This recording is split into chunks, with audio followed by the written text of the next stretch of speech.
गोल्डी, प्रशांत चौहान, पूजा बिश्नोई, डिंपल, नरेश, सौरभ, संकेत, नीरज, शिवानी, रवि, नीतीश, शंकर, अनीता, दीपक, कविता, सभी को मेरी तरफ से गुड इवनिंग, नमस्ते, राधे राधे, राम राम। प्यारे प्यारे बच्चों, कैसे हैं आप सभी? जल्दी से एक बार कमेंट बॉक्स में बताएंगे और जल्दी से आप सभी एक बार सेशन के साथ जुड़ जाएंगे ताकि मैं क्लास को स्टार्ट कर सकूं।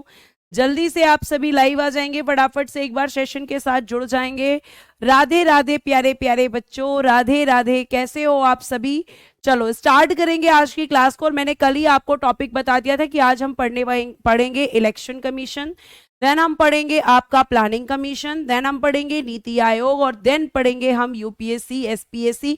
तो ये सारे आपके चैप्टर्स आज की क्लास में रहने वाले हैं और क्लास 2 घंटे चलेगी। तो बीच में कि मैम टाइम हो गया है, मैम टाइम बचा नहीं है, टाइम ये हो गया है, टाइम के ऊपर आज की क्लास में अगर आप कोई भी कमेंट करेंगे तो मैं उसे सिर्फ इग्नोर करूंगी, उसके अलावा और कुछ नहीं, ठीक है। और आपका अगर कोई डाउट है, मुझे दिखेगा कि यस आप टॉपिक से रिलेटेड या टॉपिक से संबंधित कोई प्रश्न पूछ रहे हैं, तो मैं उसका ही आंसर केवल आपको दूंगी।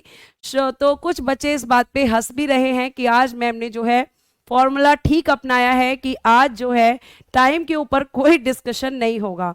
नो मोर डिस्कशन आपका मुझे बिल्कुल नहीं चाहिए आपके टाइम को लेकर, ठीक है।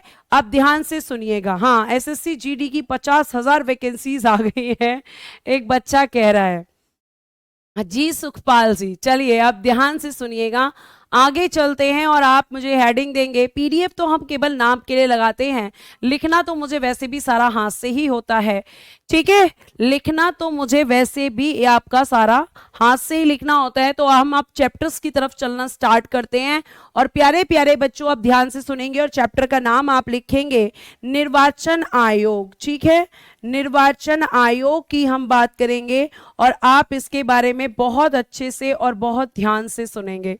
निर्वाचन आयोग यानी कि प्यारे बच्चों इलेक्शन कमीशन, इलेक्शन कमीशन, निर्वाचन आयोग, ठीक है।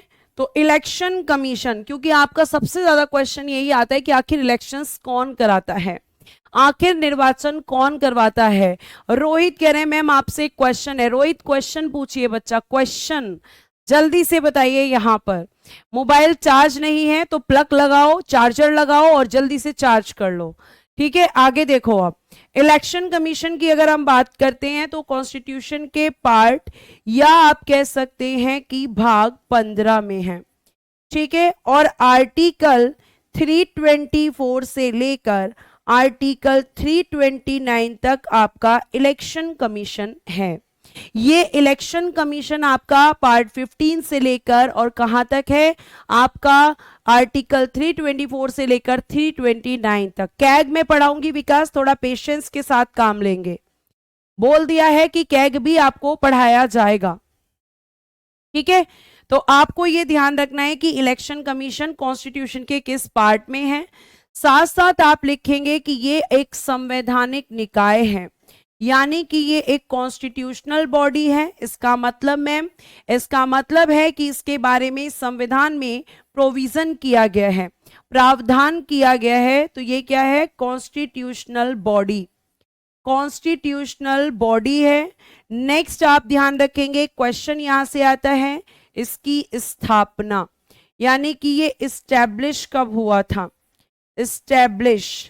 तो आप कहेंगे कि इस्टेब्लिश हुआ था 25 जनवरी 1950 को।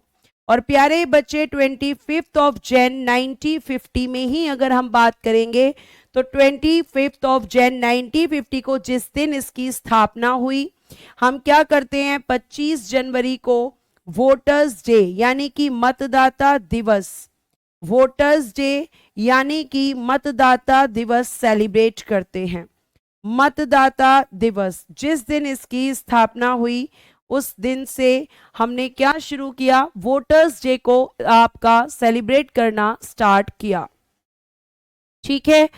आगे देखिएगा प्यारे बच्चों, अगर मैं आपसे बात करूंगी तो आपसे एक क्वेश्चन और यहां से पूछा जाएगा और वो क्वेश्चन क्या है, अगला क्वेश्चन आपसे प्यारे प्यारे से बच्चों यहाँ पर ये पूछा जाएगा कि ये बताओ आखिर आपका लोकतंत्र का आधार क्या होता है, आखिर निर्वाचन कराने की जरूरत पड़ती ही क्यों है।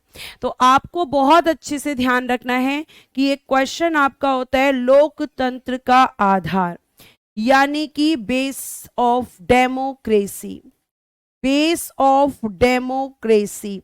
तो प्यारे बच्चे, अगर कोई भी डेमोक्रेटिक कंट्री है तो उसका जो बेस होता है वो होता है निर्वाचन, वो होता है इलेक्शन। क्या होता है? इलेक्शन होता है, निर्वाचन होता है। मैंने आपको प्रीएम्बल पढ़ाया था और उसमें बताया था कि डेमोक्रेसी मतलब ऐसा तंत्र, ऐसा सिस्टम जो कि लोगों के द्वारा बनाया जाता है। जैसे आपकी लोकसभा और विधानसभा दोनों के डायरेक्ट इलेक्शन होते हैं, प्रत्यक्ष निर्वाचन होते हैं। और ये जो निर्वाचन होते हैं इनमें आप वोटिंग करने जाते हैं तो आप क्या करते हैं, वोटिंग के थ्रू अपने रिप्रेजेंटेटिव्स को चुनकर सरकार बनाते हैं, राज्य में भी और केंद्र में भी, सेंटर में भी और स्टेट में भी। कैसे आप बनाते हैं? आप एमपीज और एमएलएस को इलेक्ट करते हैं और वो एमपी और एमएलएस क्या बनाते हैं प्यारे बच्चों? तो आप कहेंगे कि वो एमपी और एमएलएस मैम हमारे यहां पर सरकार बनाते हैं। ठीक है, ये आपको ध्यान रखना है। पढ़ाई पर ध्यान दो, फालतू की बातों पर ध्यान मत दो। ठीक है, सिर्फ पढ़ाई पर ध्यान रखो। प्रदीप जी, आपकी तरफ से प्रॉब्लम है, क्योंकि ये प्रॉब्लम अगर कॉमन होती तो सारे बच्चे कमेंट्स करते। ठीक है, आगे देखिएगा, यहां तक आपको बात समझ आई। अब यहां पे एक आर्टिकल मैं आपको बताने वाली हूं, आर्टिकल 326। आखिर इसमें क्या कहा गया है? इसमें कहा गया है कि कोई भी व्यक्ति जो भारत का नागरिक है, जो भारत का नागरिक है,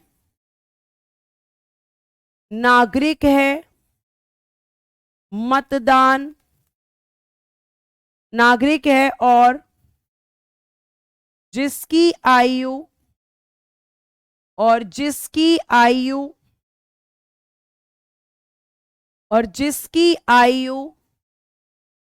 एज 18 या 18 वर्ष से अधिक है,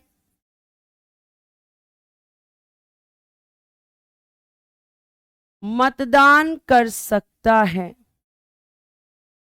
मतदान कर सकता है, यानी कि उसे वोट देने का अधिकार है, वो वोटिंग कर सकता है। क्लियर? आगे प्यारे बच्चों, एक क्वेश्चन और आपको ध्यान रखना है कि मतदान का अधिकार,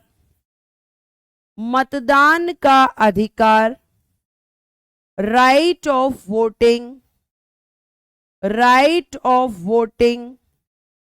मतदान का अधिकार कैसा? एक वैधानिक अधिकार है, वैधानिक अधिकार, यानी कि प्यारे बच्चों ये एक लीगल राइट है, लीगल राइट, वैधानिक अधिकार। ये कोई फंडामेंटल राइट नहीं है, ये कोई भी, थैंक यू सुनील कुमार जी, ये कोई भी आपका फंडामेंटल राइट नहीं है। क्या है ये केवल और केवल प्यारे बच्चों एक लीगल राइट है। ठीक है, ये कैसा राइट है? एक लीगल राइट है, एक वैधानिक अधिकार है आपका मतदान का अधिकार। अगला प्रश्न प्यारे बच्चे आपका पूछा जा सकता है कि आपको ध्यान रखना है, पहले मतदान की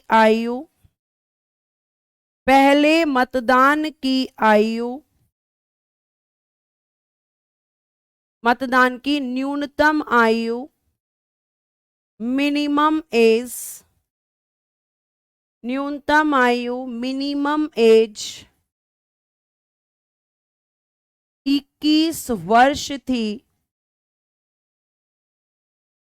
जिससे घटाकर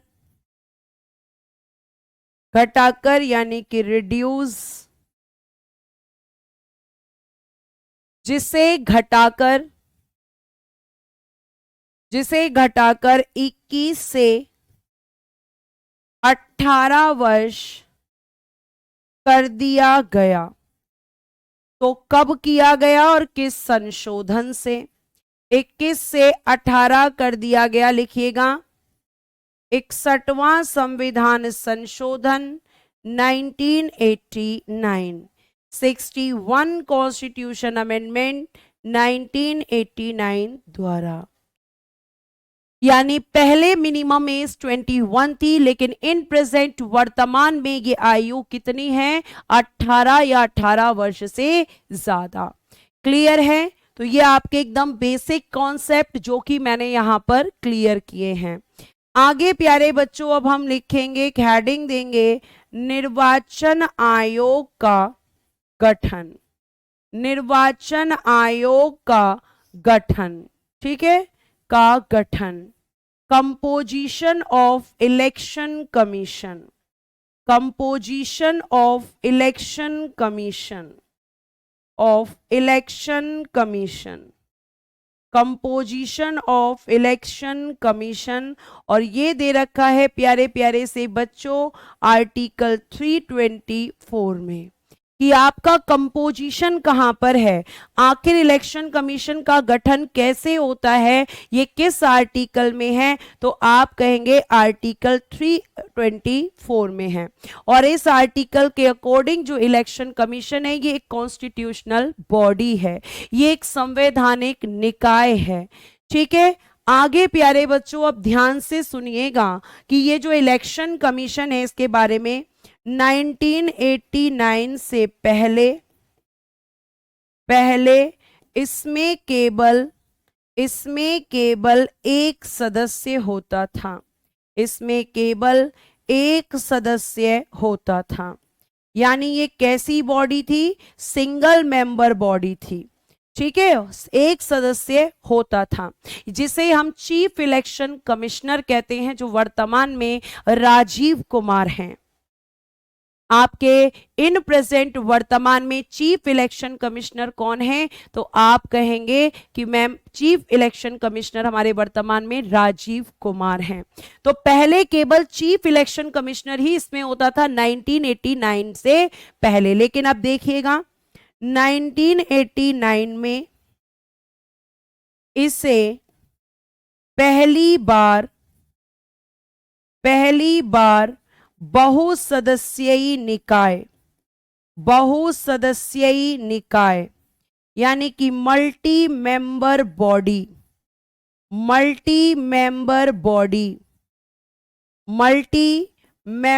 बॉडी,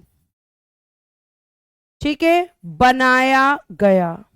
यानी कि इसमें प्यारे बच्चों अब क्या किया गया कि एक चीफ इलेक्शन कमिश्नर के साथ दो और इलेक्शन कमिश्नर्स होंगे। एक चीफ इलेक्शन कमिश्नर के साथ दो और इलेक्शन कमिश्नर्स होंगे। ठीक है, आगे आ जाइए।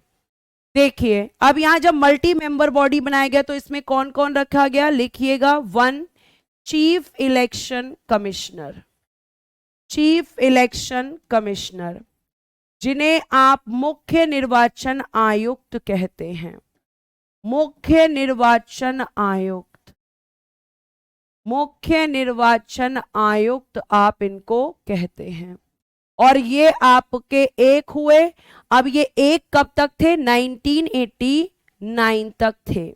ये एक कब तक थे? 1989। और 1989 में क्या कर दिया गया मैम? इसमें आपके अब यहां पर टू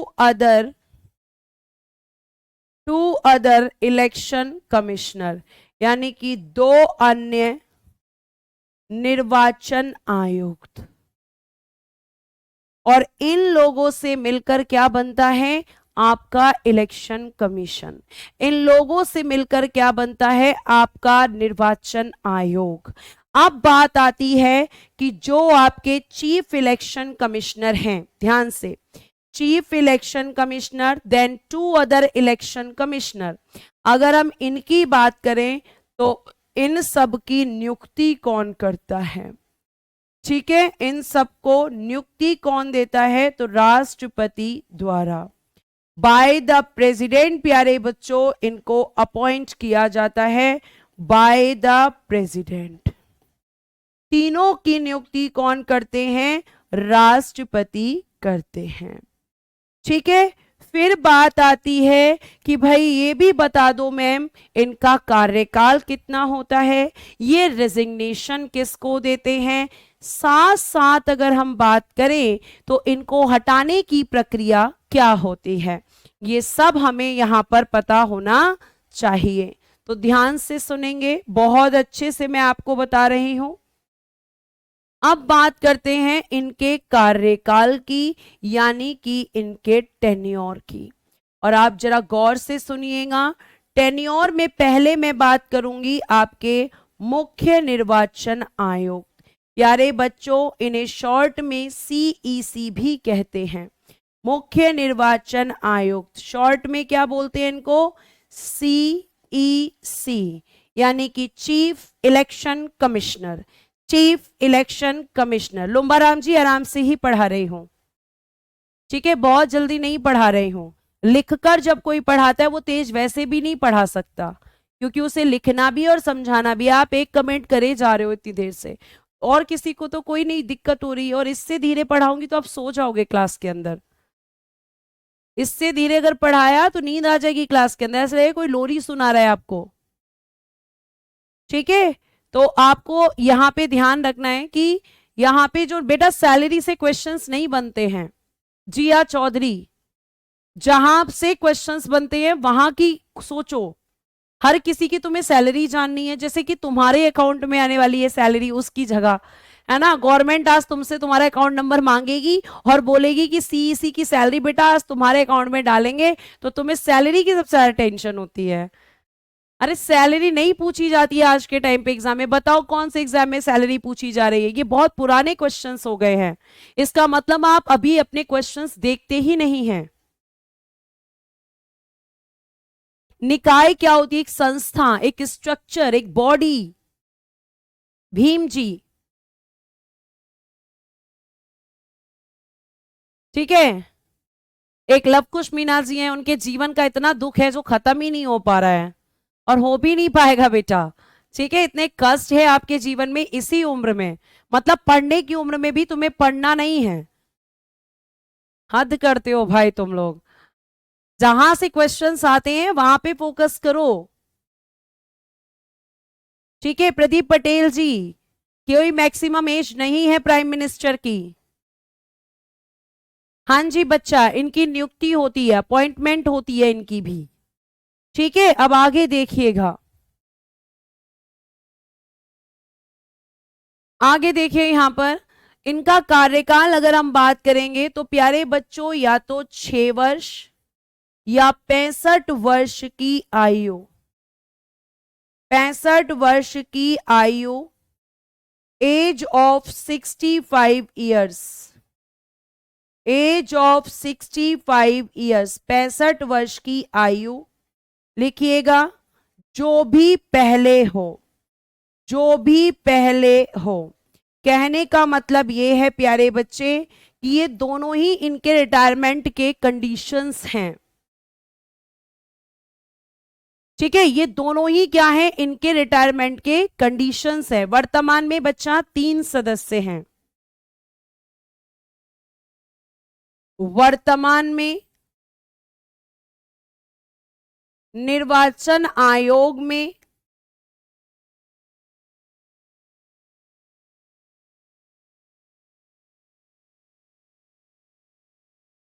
3 सदस्य हैं।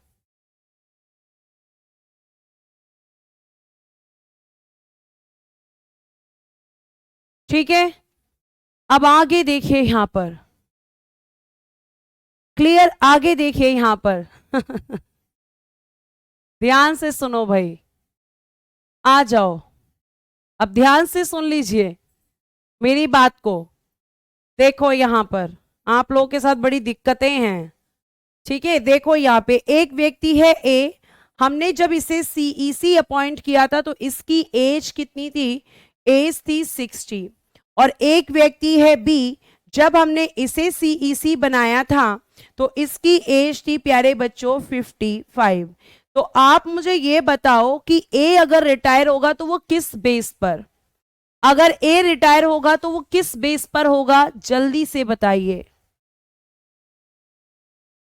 जल्दी से बताइए, एक बार आप कमेंट करेंगे। और फिर हम अगर बात करें अन्य निर्वाचन आयुक्त का कार्यकाल, अन्य निर्वाचन आयुक्त, अदर इलेक्शन कमिश्नर्स, अगर हम इनके कार्यकाल की बात करते हैं, इनका टेन्योर, तो आप लिखेंगे 6 इयर्स, वर्ष सेम रहेंगे, और एज ऑफ 62 इयर्स, यानी कि 62 वर्ष की आयु।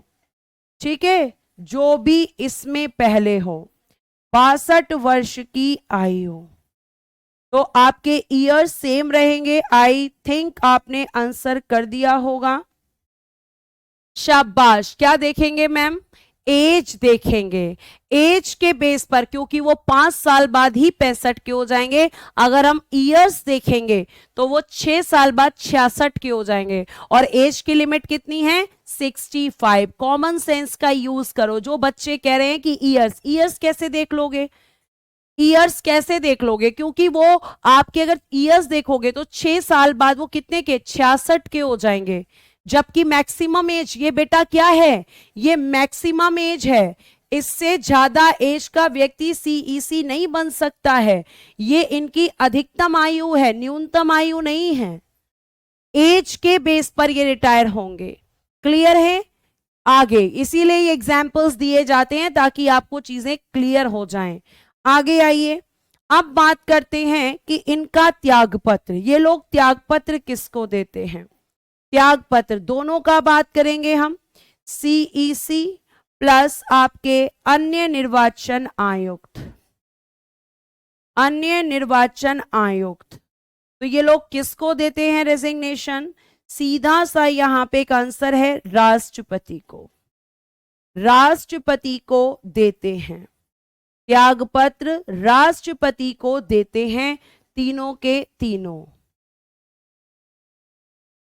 ठीक है, तीनों के तीनों किसको देते हैं, राष्ट्रपति को देते हैं। ठीक है, यह आपको ध्यान रखना है। तो आपके कितने आपके सदस्य होते हैं, 3। तीनों की नियुक्ति कौन करता है, राष्ट्रपति।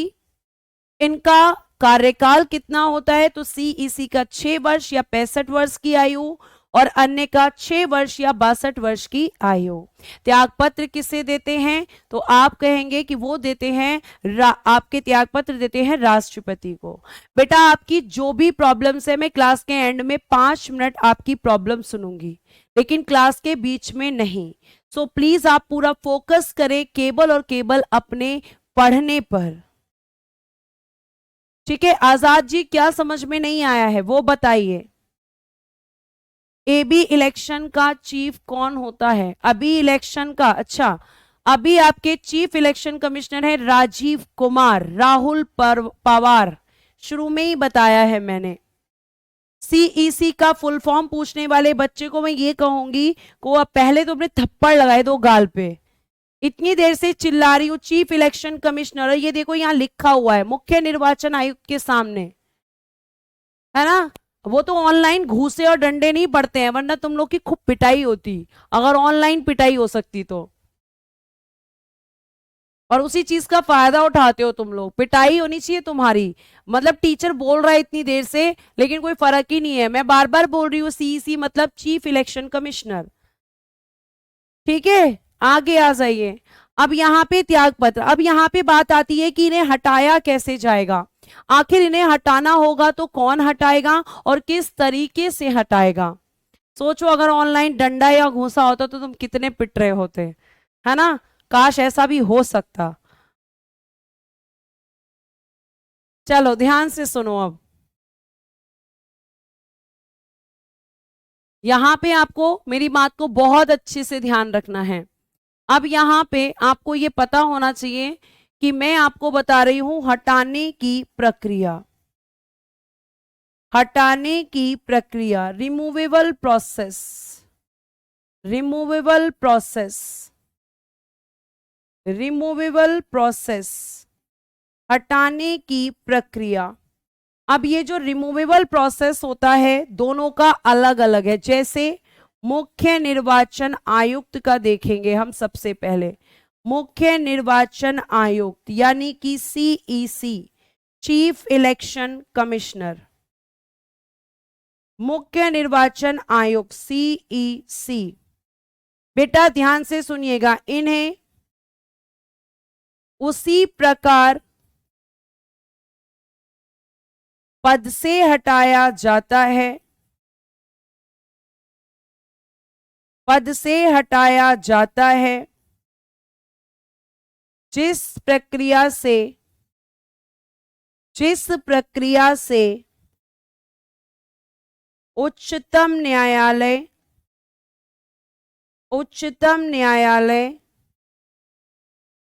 सुप्रीम कोर्ट,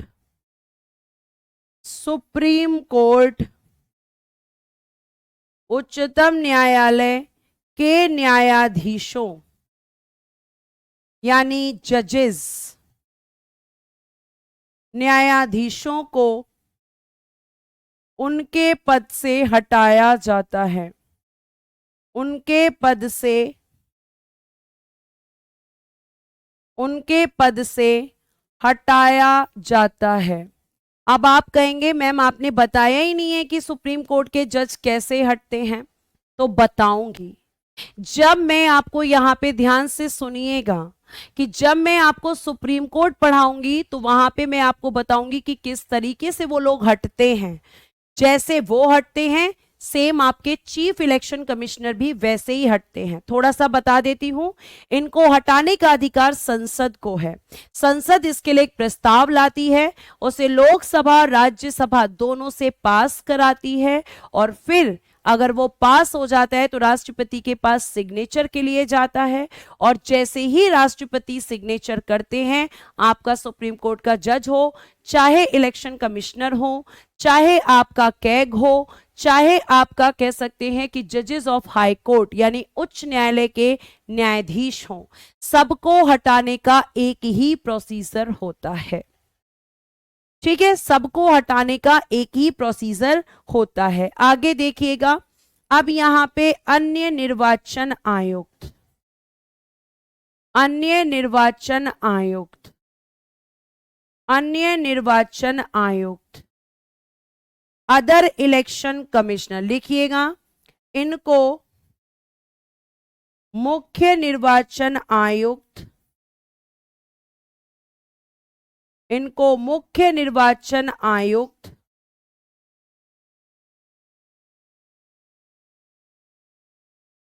आयुक्त की सलाह पर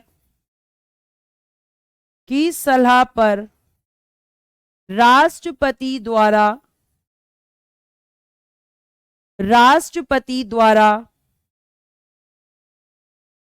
हटाया जाता है। ठीक है, इनको किसके द्वारा हटाया जाता है? राष्ट्रपति के द्वारा हटाया जाता है। इस बात को आप ध्यान रखेंगे। आगे देखिएगा,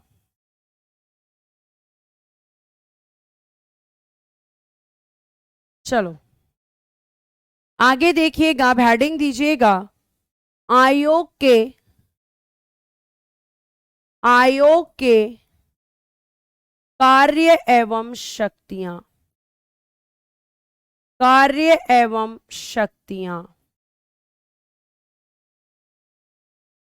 powers and function of commission. चलिए भाई, इसका कार्य देखते हैं। मैं आपसे एक क्वेश्चन पूछती हूं, शायद आपको उसका आंसर पता होगा क्योंकि वो बड़ा ही फैक्चुअल क्वेश्चन है और यहां लिखती हूं उसको। मुझे ये बताइए कि ये जो इलेक्शन कमीशन है इसका हेडक्वार्टर कहां पर है, यानी कि मुख्यालय। बताना किस किस को इसका आंसर पता है। आंसर आप ही बताएंगे क्योंकि ये बहुत इजी क्वेश्चन है।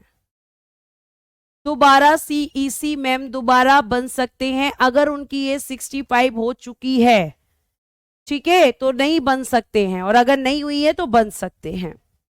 ठीक है विकास कुमार जी, मैं कई बार बोल चुकी हूं कि 29 तक पॉलिटी खत्म हो जाएगी, अब पढ़ लो। खत्म होने से ज्यादा चिंता करो समझने की। बताइए जल्दी से इसका हेडक्वार्टर। बहुत बढ़िया मधु किन्हा, आपने पहला आंसर दिया है और बिल्कुल सही आंसर दिया है। पूर्वा रामचंद्र बिल्कुल सही है कि मैम नई दिल्ली,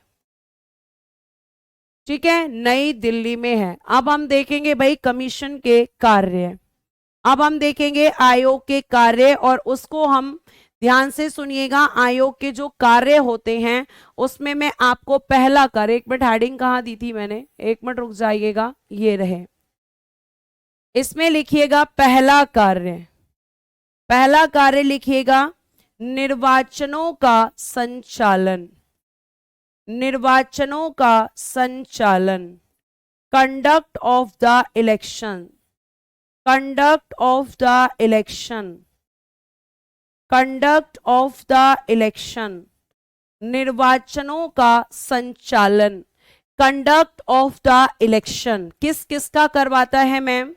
फर्स्ट इज राष्ट्रपति, सेकेंड लिखिएगा उपराष्ट्रपति यानी वाइस प्रेसिडेंट, थर्ड लिखिएगा लोकसभा, ठीक है, इंग्लिश में भी लोकसभा ही कहते हैं।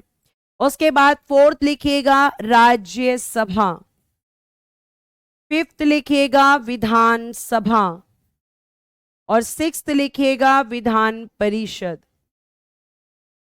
विधान परिषद, विधान परिषद। इन सबके इलेक्शंस को कराना इसी का काम है। इंग्लिश लिखिए president, vice president, vice president पूरा लिख लेना, लोकसभा, राज्यसभा, लेजिस्लेटिव असेंबली,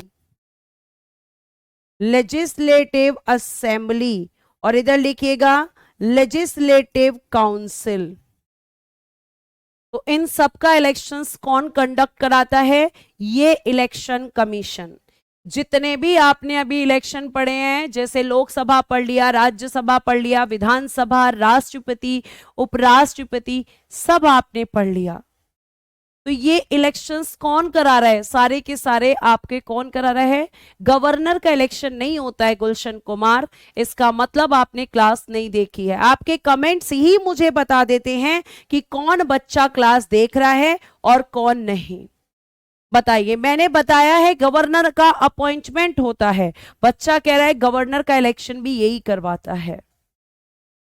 गलत कमेंट है आपका गुलशन कुमार, ठीक है। आगे आ जाइए अजीत पटेल जी, अपनी तरफ से चेक कीजिए, यहां से सब कुछ ओके है। आगे फिर हम अगला काम देख लेते हैं। काम आप देखिएगा, दूसरा काम क्या होता है? सेकंड, सेकंड मतदाता सूची तैयार करना। ये क्या होता है मैम? प्रिपेयरिंग वोटर लिस्ट, कई बार इसको इलेक्टोरल लिस्ट भी बोलते हैं, वोटर लिस्ट या इलेक्टोरल लिस्ट, या इलेक्टोरल, इलेक्टोरल लिस्ट। ये क्या होता है? देखो, जब आपके, ध्यान से सुनना बहुत अच्छे से, अगर मैं आपसे कहूं कि लोकसभा और विधानसभा, जल्दी से कमेंट बॉक्स में बताएंगे कैसा इलेक्शन होता है इन दोनों का। लेजिस्लेटिव असेंबली और आपकी लोकसभा का कैसा इलेक्शन होता है? तो ध्यान रखना, इनके निर्वाचन से पहले, इनके निर्वाचन से पहले क्या कराया जाता है? मतदाता सूची तैयार, मतदाता सूची तैयार की जाती है, मतदाता सूची तैयार। प्यारे बच्चों, एक लिस्ट होती है इस तरीके की, और इस लिस्ट में जिन लोगों का नाम होगा, जो लोग इस लिस्ट में आपका नाम अगर होगा, भले ही आप 18 वर्ष के हो चुके हैं, अगर इस लिस्ट में नाम नहीं होगा तो आप रिपोर्ट नहीं कर सकते। बहुत बढ़िया, जिन बच्चों ने कहा है कि मैम प्रत्यक्ष निर्वाचन होता है, मैम डायरेक्ट इलेक्शन होता है, तो बिल्कुल, तो यहां पे वोटिंग कौन करेगा? तो वही लोग वोट करेंगे जिसका नाम इस लिस्ट के अंदर होगा। और आपको कैसे पता चलेगा आपका नाम है या नहीं? तो आपको एक वोटर आईडी कार्ड दिया जाता है। वो वोटर आईडी कार्ड प्यारे बच्चों आपको क्या परमिशन देता है कि आप इलेक्शन में वोट कर सकते हैं। वो वोटर आईडी कार्ड ही आपको परमिशन देगा कि आपको इलेक्शन में वोट करने का अधिकार है। तो ये कब होती है, कब तैयार होती है? इलेक्शन से पहले, ताकि जो लोग 18 वर्ष के अभी हुए हैं या पहले हो चुके हैं उनका भी नाम उस लिस्ट में ऐड हो जाए और वो भी वोट देने के लिए कैपेबल हो जाए। जो मैडम गांव में है वही आता है वैसा ही, क्या है, क्या कह रहे हो आप नीरज? ठीक है, तो डायरेक्ट इलेक्शन। बेटा आपकी बात समझ नहीं आ रही है मुझे, तो आपको समझ आया इलेक्टोरल लिस्ट क्या होता है? एक लिस्ट जिसमें उन लोगों का नाम होता है जो वोट देने के लिए कैपेबल हैं, ठीक है, क्योंकि उनके पास वोटर आईडी कार्ड है और वो बिल्कुल इलेक्शंस में पार्टिसिपेट कर सकते हैं। ग्राम पंचायत का भी डायरेक्ट इलेक्शन होता है, नगर पालिका का भी। उससे पहले भी वोटर लिस्ट तैयार होती है, पढ़ाऊंगी भी पंचायत और नगर पालिका। आगे देखिएगा प्यारे बच्चों, यहां पे आगे नेक्स्ट है राजनीतिक दलों को मान्यता देना। जैसे आपका किस किस चीज की मान्यता देना? जैसे आपने दो तरीके के दल सुने होंगे, नेशनल पार्टी सुनी होंगी आपने, नेशनल पार्टी जिन्हें आप कहते हैं राष्ट्रीय दल, जैसे बीजेपी, कांग्रेस, आम आदमी पार्टी, ये क्या है? नेशनल पार्टी है। और एक होती है आपकी क्षेत्रीय पार्टी या क्षेत्रीय दल यानी कि रीजनल पार्टी। तो कौन सी पार्टी रीजनल पार्टी होगी और कौन सी पार्टी नेशनल पार्टी होगी, ये कौन डिसाइड करता है? Election commission. इसके लिए यहां पर कौन यहां पे रिकॉग्नाइज करता है? तो ma'am election commission, recognized political party, कि वो आपकी नेशनल पार्टी होगी या फिर वो रीजनल पार्टी होगी।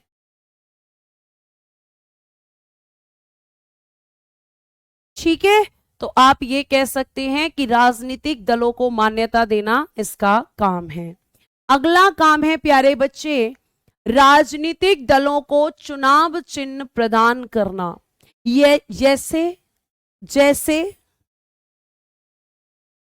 जैसे राजनीतिक दलों को कैसे चुनाव चिन्ह मैम, कैसे सिंबल्स होते हैं उस कैसे, जैसे प्यारे बच्चों बीजेपी का क्या है? कमल, लोटस। कांग्रेस का क्या है? हैंड। आम आदमी पार्टी का क्या है? झाड़ू। तो ये जो आपके सिंबल्स दिए गए हैं ये किसने दिए हैं, किसने अलॉट किए हैं? इलेक्शन कमीशन ने। तो आपके राजनीतिक दलों को कौन सा इलेक्शन सिंबल दिया जाएगा, ये कौन डिसाइड करेगा? निर्वाचन आयोग।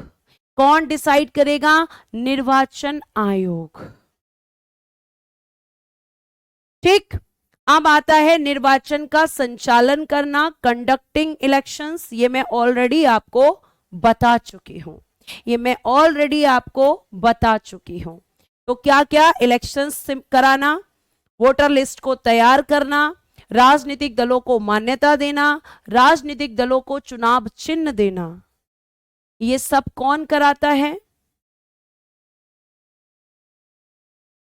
तो आप कहेंगे कि मैम ये सब इलेक्शन कमीशन करवाता है। आगे प्यारे बच्चों, आगे देखिएगा, चुनाव रद्द करना, कैंसलेशन ऑफ इलेक्शंस। क्यों करता है मैम कैंसिल? तो मान लो अगर किसी, जब चुनाव में भ्रष्टाचार हो, जब चुनाव में भ्रष्टाचार हो जाए, भ्रष्टाचार हो जाए, भ्रष्टाचार हो जाए, यानी कि जब करप्शन हो जाए किसी इलेक्शन में तो वो सिलेक्शन को कैंसिल कर सकता है। क्योंकि क्योंकि निष्पक्ष निर्वाचन कराना भी इसका कार्य है। यानी इलेक्शन कैसे होने चाहिए? बिल्कुल फेयर इलेक्शंस, यानी कि आपके कैसे इलेक्शंस होने चाहिए? Fair elections. कोई भी करप्शन, कोई भी भ्रष्टाचार नहीं होना चाहिए। और अगर इसको लगता है कि किसी इलेक्शन में करप्शन हुआ है तो वो उस करप्टेड इलेक्शन को कैंसिल कर सकता है। मैम अपनी मर्जी से चुनाव चिन्ह नहीं ले सकते? जी नहीं राघव जी, आप अपनी मर्जी से नहीं ले सकते। अब आप कल को बोलो मैं अपनी मर्जी से राष्ट्रपति नहीं बन सकता, तो नहीं। जो काम जिसका है, जिसे संविधान ने शक्ति दिया है। मैम चुनाव चिन्ह तो इलेक्शन से पहले ही डिसाइड रहता है। ओहो बेटा, मैंने ये तो बोला ही नहीं कि इलेक्शन के बाद या इलेक्शन के पहले। कविता, मैंने ये बोला है कि जब मान लो कोई नई पार्टी बन रही है तो उस पार्टी का इलेक्शन सिंबल क्या होगा, ये कौन डिसाइड करेगा? Election commission. यहां पे इलेक्शन की बात ही नहीं हो रही है कि इलेक्शन से पहले या इलेक्शन के बाद, ये कोई बात नहीं हो रही है। बात हो रही है कि इलेक्शन सिंबल किसका क्या रहेगा, ये कौन डिसाइड करता है? तो वो इलेक्शन कमीशन करता है। ठीक है, ये आपको ध्यान रखना है। मैंने ये तो नहीं बोला कि इलेक्शन के पहले डिसाइड होता है या इलेक्शन के बाद। मैंने तो ये बोला है कि इलेक्शन सिंबल को अलॉट करना किसका काम है? इलेक्शन कमीशन का। और आपका कब अलॉट होता है? जैसे आम आदमी पार्टी जब आपकी बनी थी तो उसका इलेक्शन सिंबल झाड़ू रहेगा। ये किसने बताया? इलेक्शन कमीशन ने। मैम बीजेपी का, अरे भाई उसको अलॉट हो चुका है। जिस पार्टी को जो जो इलेक्शन सिंबल दे दिया जाता है वो हमेशा उसका वही रहेगा। एक बच्चा कह रहा है बीजेपी का हर बार कमल क्यों रहता है? अरे बेटा, ये इलेक्शन के टाइम की बात नहीं हो रही है सारी, ये सारे काम है इलेक्शन कमीशन के। आप कहां जा रहे हो? आप सब लोग कहां दिमाग जा रहा है आप लोगों का? आपका अगर एक बार किसी को इलेक्शन सिंबल दे दिया, जैसे झाड़ू आम आदमी पार्टी को दे दी, तो वो आम आदमी पार्टी का ही रहेगा। और अगर वो उसे कभी इन फ्यूचर चेंज करना चाहेगी तो फिर वो इलेक्शन कमीशन से परमिशन लेगी। मैम व्यक्ति अपने मन से नहीं कर सकता है इसे चूज, भाई नहीं कर सकता। मान लो अभी बीजेपी का लोटस है, दूसरी पार्टी बोले मैं भी लोटस रखूंगी, तो ऐसे कैसे हो जाएगा? ईवीएम मशीन हैक हो जाए तो पता चल जाता है अजय मस्करे जी। और कई बार ईवीएम पे क्वेश्चनिंग उठी है और ईवीएम का हर बार चेकिंग किया गया है, कोई भी दिक्कत उसमें नहीं निकली। जब जब बीजेपी की सरकार बनी है कांग्रेस ने ईवीएम पर क्वेश्चंस उठाए हैं। इलेक्ट्रॉनिक वोटिंग मशीन ईवीएम की फुल फॉर्म होती है। बेटा ये सब इलेक्शन के टाइम की बातें नहीं हो रही हैं। इलेक्शन कराना इसका काम है, वोटर लिस्ट बनाना इसका काम है, इलेक्शन को कैंसिल करना इसका काम है अगर इलेक्शन में भ्रष्टाचार हो। इसके अलावा जो इलेक्शन के सिंबल होते हैं वो भी यही डिसाइड करता है कि कौन सी पार्टी का कौन सा रहेगा। ठीक है, पार्टी अपनी चॉइस दे सकती है लेकिन उसे मानना कंपलसरी नहीं है इलेक्शन कमीशन के लिए।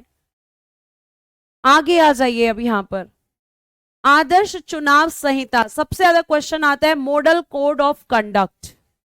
ये कोड ऑफ कंडक्ट क्या होते हैं? तो ध्यान से सुनिएगा, इसमें क्या होता है आपको ध्यान से सुनना है। जब आपके इलेक्शंस की डेट डिक्लेयर हो जाती है, यानी कि जब इलेक्शन होने वाले होते हैं, तो इलेक्शन के होने से पहले उसकी डेट की घोषणा होती है, तारीख की घोषणा होती है। और वो तारीख की घोषणा जब होती है तो उस दिन से लेकर और जिस दिन तक इलेक्शन का परिणाम आता है, जिस दिन इलेक्शन का रिजल्ट आता है, तब तक ये आपका कोड ऑफ कंडक्ट लगता है। ये आखिर होता क्या है? तो ध्यान से सुनो।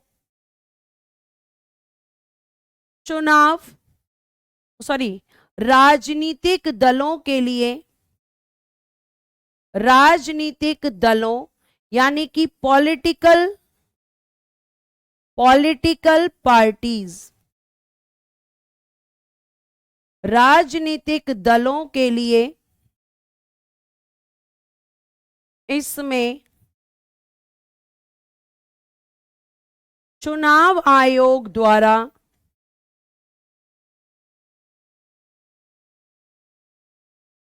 नियम कानून बनाए जाते हैं। नियम कानून, रूल्स बनाए जाते हैं। अब वो क्या होते हैं? जैसे आपको वोटर्स को शराब नहीं बांटनी है, आपको वोटर्स को पैसा देकर वोट नहीं खरीदना है। ठीक है, आपको जो वोटर्स होते हैं, जो मतदाता होते हैं, उन्हें आपके इलेक्शन बूथ तक लाने के लिए आपको गवर्नमेंट व्हीकल्स का यूज नहीं करना है। किस पर होते हैं? ये पॉलिटिकल पार्टीज के लिए रूल्स होते हैं। जैसे प्यारे बच्चों आपके घर में आपके लिए रूल्स होते हैं, ऐसे ही आपकी पॉलिटिकल पार्टीज पर कुछ रूल्स लगाए जाते हैं, कुछ नियम कानून लगाए जाते हैं। और कब? जब इलेक्शन की डेट डिक्लेयर हो जाती है। जी हां, इसी को आचार संहिता बोलते हैं। इसी को आचार संहिता बोलते हैं। बिल्कुल सही है। ये सब आपकी जो चीजें होती हैं आचार संहिता में, कोई भी ऐसी अनाउंसमेंट, कोई ऐसी घोषणा नहीं होगी जो किसी राजनीतिक दल, मान लो कि अब आपका इलेक्शन की डेट डिक्लेयर हो गई, तो वो आपके ऐसी ऐसी घोषणाएं करें कि जनता का वोट प्रभावित हो जाए। यानी आपको शराब नहीं बांटनी, पैसे देकर वोट नहीं खरीदना कि ले भैया तू 500 रुपए ले ले लेकिन वोट बीजेपी को दियो, मैं तुझे 10 बोतल दूंगा शराब की अगर तू बीजेपी को वोट देगा। तो इस तरह की चीजें नहीं करनी है। यही होता है कोड ऑफ कंडक्ट, यही होती है आचार संहिता। किसी को नहीं बोल रहा अरे तुम तैयार रहो, तुम्हें लेने के लिए सरकारी गाड़ी आएगी, नहीं ले जा सकते, नहीं ले जा सकते, मना होता है।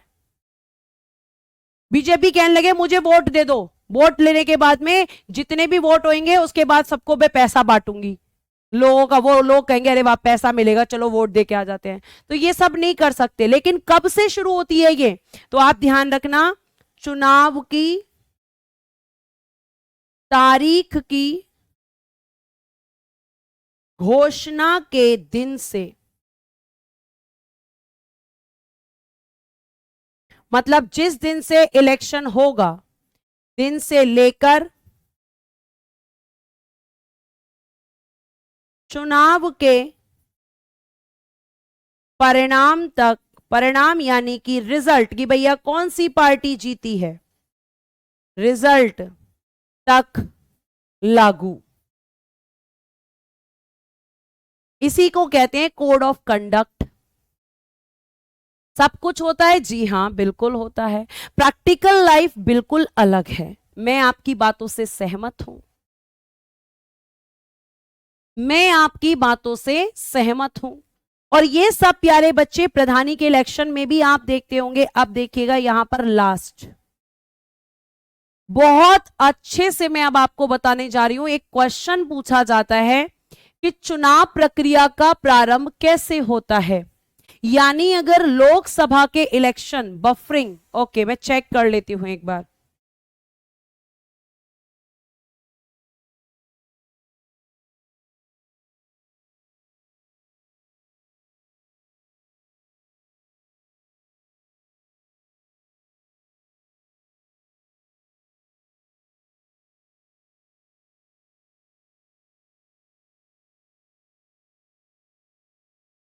ठीक है, कोई बफरिंग नहीं है, यहां से कोई भी बफरिंग नहीं हो रही है। बेटा क्यों परेशान करते हो इतना? चेक कर लिया है मैंने, कोई बफरिंग नहीं है। अब देखो रुचि पांडे जी गुस्सा हो रही हैं, आप ऐसा बीजेपी नहीं करती कांग्रेस करती। अरे भैया मुझे माफ करो, मैं किसी पार्टी का फेवर नहीं कर रही हूं ना, किसी पार्टी के अगेंस्ट हूं। मैंने सिर्फ आपको एग्जाम्पल दिया है। एग्जाम्पल समझते हो, उदाहरण समझते हो, इमेजिनेशन। अब मैं यहाँ पे ए क्या है, ए को एक व्यक्ति बता देती हूं, तो ए क्या व्यक्ति हो जाता है? नहीं, एक कैपिटल वर्ड है, इंग्लिश का वर्ड है, एक स्मॉल वर्ड है, वो एक शब्द है। हम इमेजिन करते हैं। आप पता नहीं कहां से कहां बातों को ले जाते हो। बेटा किसी पार्टी के ना तो मैं सपोर्ट में हूं ना किसी पार्टी के अगेंस्ट में, सीधी सी बात सुन लो मेरी क्लियर। क्योंकि ना तो कोई पार्टी मुझे खाने के लिए दे रही है, ना कोई पार्टी मेरे घर चला रही है, तो मुझे किसी पार्टी से कोई प्यार नहीं है। तुम्हें हो सकता है, तो तुम्हारी सोच है, तो तुम चीजों को अपोजिट मत लेकर जाया करो। जिस सब तरीके से समझाया जा रहा है उस तरीके से समझा करो कि मैम ऐसा कांग्रेस करती है बीजेपी नहीं। यहां पे भी पार्टीबाजी शुरू कर दी तुमने, क्लास के अंदर भी। ध्यान से सुनिएगा, मैं किसी पार्टी को ना सपोर्ट करती हूं ना किसी पार्टी के अगेंस्ट में हूं। समझ आई बात? अब पढ़ लो शांति से। कमाल करते हो आप लोग। अब मैं आपको जो समझाने जा रही हूं उस पे सुनो। जैसे इलेक्शन, तो इलेक्शन की शुरुआत कैसे होती है? कमेंसमेंट ऑफ इलेक्शन प्रोसेस, यानी कि चुनाव प्रक्रिया का प्रारंभ कैसे होता है? तो आप कहोगे कि मैम कैसे होता है, तो जैसे मैं अगर आपसे बोलूं कि अगर लोकसभा के इलेक्शन होने हैं तो कैसे शुरुआत होगी, तो प्यारे बच्चों एक नोटिफिकेशन इशू होता है जिसे अधिसूचना बोलते हैं, और इंग्लिश में प्यारे प्यारे बच्चों इसको हम नोटिफिकेशन बोलते हैं। तो ये नोटिफिकेशन कौन इशू करेगा, मैं आपसे पूछ रही हूं।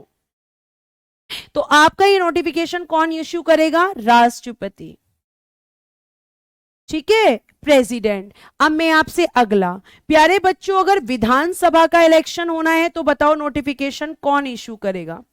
अगर विधानसभा का इलेक्शन होना है तो बताइए नोटिफिकेशन कौन इशू करेगा।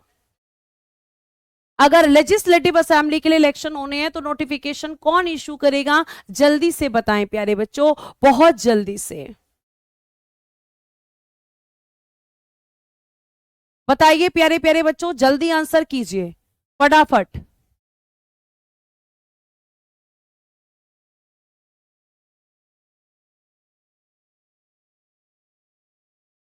चलिए गवर्नर, शाबाश, मतलब चीजें समझ में आ गई। जो बच्चे एकदम अच्छे से पढ़ते हैं तुरंत आंसर करते हैं, शाबाश बच्चों। गवर्नर, देखिए यहां क्या लिखा है, भारत में चुनाव प्रक्रिया का प्रारंभ निर्वाचन आयोग की सिफारिश पर यथास्थिति राष्ट्रपति या राज्यपाल द्वारा अधिसूचना से होता है। यानी नोटिफिकेशन कौन इशू करेगा, गवर्नर या प्रेसिडेंट, लेकिन किसकी रिकमेंडेशन से, किसकी सिफारिश से, तो इलेक्शन कमीशन की सिफारिश से। यानी नोटिफिकेशन इशू करना इसका काम नहीं है, अधिसूचना को जारी करना आपके इलेक्शन कमीशन का काम नहीं है। ये बात प्यारे प्यारे बच्चों हमेशा ध्यान रखना। आगे आ जाओ, अब तुम्हें फुर्सत मिल गई हो बाकी चीजों से, तो ठीक है, इतना ज्यादा आप लोग कर देते हो कई बार कि चीजें समझ के बाहर हो जाती है कि मैं आप लोगों को क्या बोलूं। अब मैं आपको पढ़ाऊंगी प्लानिंग कमीशन, अब मैं आपको पढ़ाऊंगी योजना आयोग। 10 मिनट का टॉपिक है योजना आयोग, ठीक है, प्लानिंग कमीशन, प्लानिंग कमीशन। जरा ध्यान से सुनना, जरा गौर से सुनना, ठीक है, देखिएगा यहां पर प्यारे प्यारे बच्चों, अगर मैं प्लानिंग कमीशन की बात करती हूं तो आपका जो प्लानिंग कमीशन है, अगर हम इसकी बात करेंगे, एक मिनट, अगर हम इसकी बात करेंगे प्लानिंग कमीशन की, तो आपका सबसे पहला क्वेश्चन इसका गठन। तो 15 मार्च 1950, 15 मार्च 1950 को केसी नियोगी की सिफारिश पर, बताइए केसी नियोगी कौन थे, मैं पहले भी पढ़ा चुकी हूं। केसी नियोगी की सिफारिश पर, सिफारिश मतलब रिकमेंडेशन की थी इन्होंने, इन्होंने सिफारिश की थी कि भाई आपको योजना आयोग का गठन करना चाहिए, और इन्हीं की सिफारिश पर क्या हुआ था, 15 मार्च 1950 को योजना आयोग का गठन हुआ। अब यहां से जो प्रश्न बनेंगे, पहला प्रश्न की योजना आयोग का अध्यक्ष कौन हुआ करता था, यहां पे इसका चेयरमैन कौन है, ठीक है, अध्यक्ष कौन है। तो प्यारे बच्चे इसमें फर्स्ट कौन था, पहला प्रश्न आपसे होगा, फर्स्ट कौन था और लास्ट कौन था, क्योंकि ये समाप्त हो चुका है, वर्तमान में ये खत्म हो चुका है। हाँ जी, इलेक्शन कमीशन चैप्टर खत्म हो गया है, ठीक, ध्यान से सुनिएगा। अगर मैं फर्स्ट की बात करती हूं तो फर्स्ट है आपके पीएम, यहां पे पीएम चेयरमैन होते हैं यानी प्रधानमंत्री, वो थे आपके पंडित जवाहरलाल नेहरू जी। और प्यारे बच्चे जब ये समाप्त हुआ तो यहां पे लास्ट में कौन से पीएम थे, तो नरेंद्र मोदी जी। ये प्यारे प्यारे बच्चों आपके इसमें अध्यक्ष रह चुके हैं। अब फिर बात आती है कि इसमें अध्यक्ष के अलावा उपाध्यक्ष भी होते हैं, यानी कि आपके डेपुटी चेयरमैन, डेपुटी चेयरमैन। मैं एक चीज और लिखना चाहूंगी, ये भी ध्यान रखेंगे आप सारी बातों को, कि भाई ये जो आपका प्लानिंग कमीशन है ये गैर संवैधानिक निकाय है, यानी कॉन्स्टिट्यूशनल बॉडी नहीं है, संविधान में इसके बारे में बात नहीं की गई। गैर संवैधानिक निकाय, ये जरूर लिखना, non constitutional body, non constitutional body थी ये, संविधान में इसके बारे में कोई चर्चा नहीं की गई थी। ये तो केसी नियोगी की सिफारिश है, बहुत बढ़िया मैम, वित्त मंत्री थे प्रथम। केसी नियोगी, किस बच्चे ने बोला है? केशव शर्मा, शाबाश। ठीक है, आगे आ जाइए। अब यहां संवैधानिक निकाय, अब यहां पे उपाध्यक्ष, तो यहां पर भी लिखिएगा फर्स्ट एंड लास्ट। तो फर्स्ट थे प्यारे बच्चों गुलजारी लाल नंदा, गुलजारी लाल नंदा। और आपके लास्ट कौन थे? लास्ट में थे मोंटेक सिंह आहलूवालिया, मोंटेक सिंह आहलूवालिया, आहलूवालिया, ये आप ध्यान रखेंगे, आहलूवालिया। ठीक है, मोंटेक सिंह आहलूवालिया।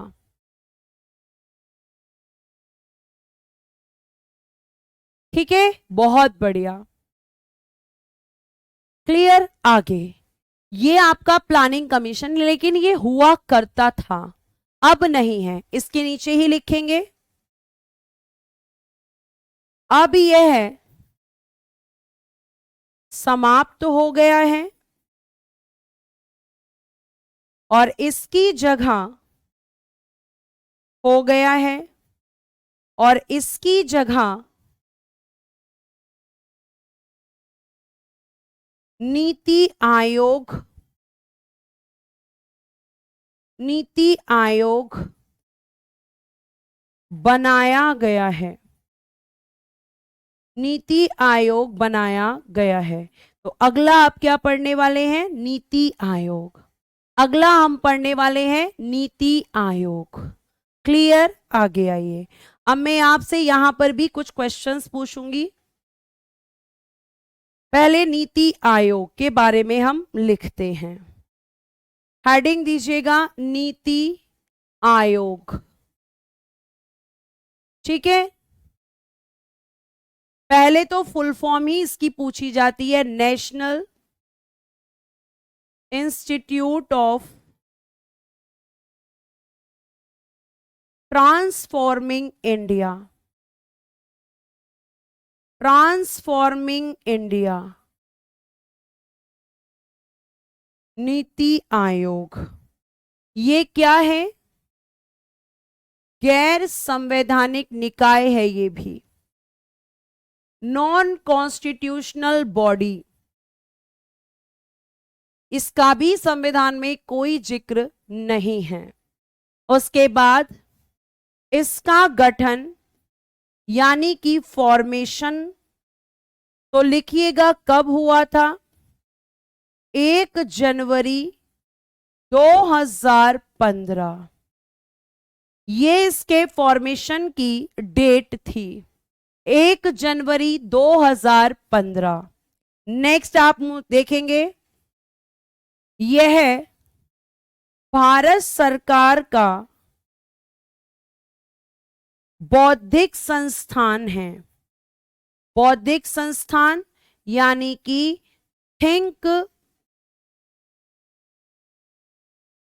बौद्धिक संस्थान है यानी कि think tank, think tank of Indian government, Indian government, think tank of Indian government. यह भारत का बौद्धिक संस्थान है, यानी ये क्या करता है? सरकार को नए नए आइडियाज देता है, नई नई पॉलिसीज लेकर आता है, और इसीलिए क्या कहा जाता है कि सरकार के लिए सोचने का काम करता है, इसीलिए इसे थिंक टैंक कह दिया गया। अब इसमें कौन कौन होते हैं, ध्यान से सुनिएगा। इसमें एक होते हैं आपके अध्यक्ष, एक होते हैं इसमें आपके उपाध्यक्ष और एक होते हैं प्यारे बच्चे CEO, chief executive officer. Chief executive officer, मुख्य कार्यकारी अध्यक्ष, मुख्य कार्यकारी अधिकारी, मुख्य कार्यकारी अधिकारी। ये तीन लोग इसमें मेन होते हैं और यहीं से क्वेश्चन बनता है। यहां पर भी अध्यक्ष या चेयरमैन की बात करें तो प्यारे बच्चों आपके पीएम ही होते हैं। ठीक है, पीएम। प्रथम कौन थे? प्रथम नरेंद्र मोदी जी, नरेंद्र मोदी जी जो अब तक हैं, जो अब तक हैं। ठीक है, आगे आ जाइए। उपाध्यक्ष फर्स्ट अरविंद पनगड़िया जी, जो 16वें वित्त आयोग के अध्यक्ष घोषित किए गए हैं, अरविंद पनगड़िया। और आपके वर्तमान में कौन है? इन प्रेजेंट कौन है? सुमन बेरी। सुमन बेरी आपके वर्तमान में आपके नीति आयोग के अध्यक्ष हैं। ठीक है, नीति आयोग के अध्यक्ष हैं। ठीक, आगे देखिएगा। उसके बाद हमें क्या देखना है? सीईओ कौन है? तो सीईओ में लिखना फर्स्ट सिंधु श्री खुल्लर, सिरिंदु श्री खुल्लर। और वर्तमान में आप बताओ, वर्तमान बताओ। BVR Subrahmanyam, BVR Subrahmanyam. ये आपके यहां पर कौन है? ये आपके मुख्य कार्यकारी अधिकारी।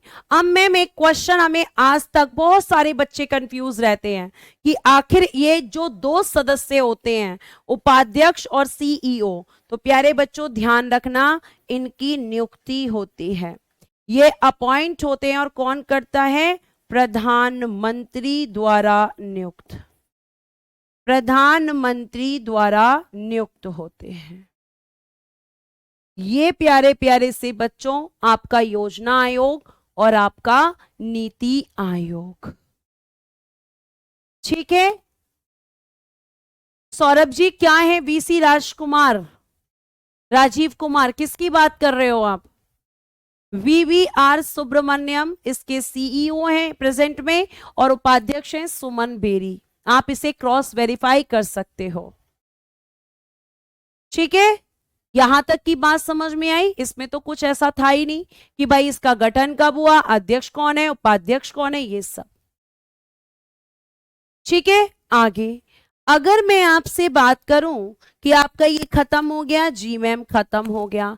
अब हम बात करेंगे एक बड़ी इंपॉर्टेंट सी संस्था के बारे में जिसका नाम आपने कई बार सुना होगा, यूपीएससी और एसपीएससी।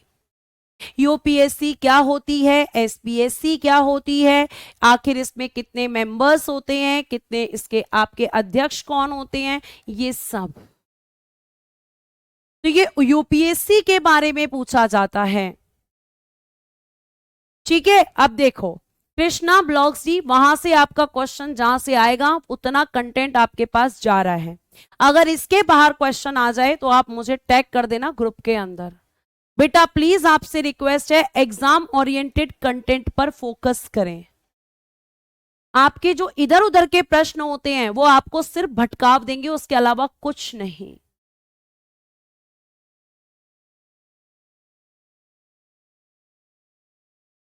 ठीक है, तो आगे देखिएगा, बुक में राजीव कुमार हैं, वो पुराने हो चुके हैं, वर्तमान में बीवीआर सुब्रमण्यम है, चेक करो।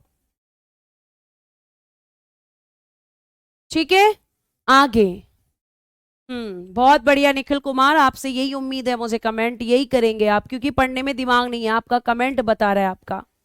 नीति आयोग का कार्य क्या है? बेटा नीति आयोग का जो कार्य है वो आपका नीति आयोग का कार्य है। ध्यान से सुनिएगा, नीति आयोग का कार्य होता है कि जो आपकी सरकार है उसके लिए योजनाएं बनाना, स्कीम्स को प्लान करना, उसके लिए नए नए आइडियाज लेकर आना, इनोवेशंस करना, ये सब किसका काम है? आपके नीति आयोग का। तभी तो मैंने उसे क्या कहा है कि सरकार का थिंक टैंक है, सरकार का बौद्धिक संस्थान है। एक बच्चा कह रहा है यूपी पुलिस में क्वेश्चन आ गया है, क्या क्वेश्चन आया है सुधाकर बच्चा बताएं? आगे आइए यहां पर। अब देखिएगा आपका यूपीएससी और एसपीएससी, मैं एक बार फुल फॉर्म बताऊंगी, आप बार बार ये नहीं पूछेंगे कि यूपीएससी क्या है और एसपीएससी क्या है। हाँ जी, यूपीएससी एग्जाम भी कराती है, बिल्कुल जैसे एसएससी कराती है ऐसे ही यूपीएससी भी एग्जाम कराती है। आ जाइए, आपको वैसे भी मुझे पूरा लिख कर ही बताना होता है, तो आप देंगे संघ या राज्य लोक सेवा आयोग, संघ या राज्य लोक सेवा आयोग, ठीक है, राज्य या संघ लोक सेवा आयोग। देखो पहले तो प्यारे बच्चे आप समझो कि दो तरह के आपके कमीशंस की बात करें, यूपीएससी और एसपीएससी। यूपीएससी मतलब यूनियन पब्लिक सर्विस कमीशन, मैं बार बार फुल फॉर्म नहीं लिखूंगी, इसीलिए प्लीज आपसे रिक्वेस्ट है कि आप एक बार में समझ लें। और इसी को हम कहते हैं हिंदी में संघ लोक सेवा आयोग, संघ लोक सेवा आयोग, ठीक है, संघ लोक सेवा आयोग जो आईएएस का एग्जाम कराती है, आईपीएस का कराती है, आईएफएस का कराती है, साथ साथ असिस्टेंट कमांडेंट के लिए एग्जाम्स कराती है। तो यूपीएससी बहुत सारे एग्जाम कराती है, जैसे एसएससी कराती है, जैसे एसएससी कराती है, ठीक है। एसएससी क्या कराती है मैम? एसएससी सीपीओ का एग्जाम, एसएससी एमटीएस का एग्जाम, एसएससी सीजीएल का एग्जाम। तो इसी तरीके से यूपीएससी का काम भी क्या है? एग्जाम्स को कंडक्ट कराना। और मैम सिलेबस कौन चेंज करता है? तो वो ये कमीशन ही करते हैं। जैसे एसएससी अगर कोई चीज चेंज कर रही है तो वो क्या है? एसएससी आपका एक कमीशन है, ऐसे यूपीएससी भी एक कमीशन है, ठीक है। आगे आइए, SPSC state public service commission, state public service commission, इसको हिंदी में बोलेंगे राज्य लोक सेवा आयोग, ठीक है, ये होता है। और प्यारे प्यारे बच्चों आप एक बात को और ध्यान से सुनेंगे कि जो आपके यूपीएससी और एसपीएससी है, यूपीएससी कितना होता है मैम? ये केवल एक होता है, और एसपीएससी राज्यों में होता है, राज्यों में, यानी कि यूपी में होगा, बिहार में होगा, एमपी में होगा, राजस्थान में होगा, यानी कि अलग अलग राज्यों में अलग अलग होता है। और यूपीएससी क्या होता है? केवल एक होता है। जी हाँ, एनडीए और सीडीएस के एग्जाम्स भी कंडक्ट कराती है यूपीएससी। तो यूपीएससी और एसपीएससी दोनों के बारे में कहां बात की गई है? तो इन दोनों के बारे में कॉन्स्टिट्यूशन के आर्टिकल 315 से 323 तक बात की गई है। अब आर्टिकल देखो ध्यान से, आर्टिकल बताने जा रही हूं। आर्टिकल 315 क्या कहता है? कहता है कि संघ के लिए एक यूपीएससी होगी, यूपीएससी का गठन किया जाएगा, का गठन होगा, और राज्य के लिए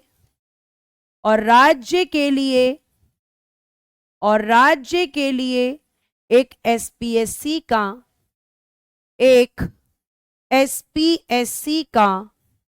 गठन होगा, एक एसपीएससी का गठन होगा। किसके लिए? स्टेट के लिए। तो आपका एक यूपीएससी होगा और एक एसपीएससी होगा। ये बात कहां पर है? आर्टिकल 315 में कहा गया है कि संघ के लिए एक संघ लोक सेवा आयोग, और प्रत्येक राज्य के लिए एक राज्य के लिए एक एसपीएससी का गठन होगा। तो ये आपका प्यारे बच्चों दो आपके कमीशंस होते हैं, और ये दो कमीशंस की बात करूं तो यूपीएससी पूरे देश का एक है, और एसपीएससी की बात करूं तो हर एक स्टेट में अलग अलग है।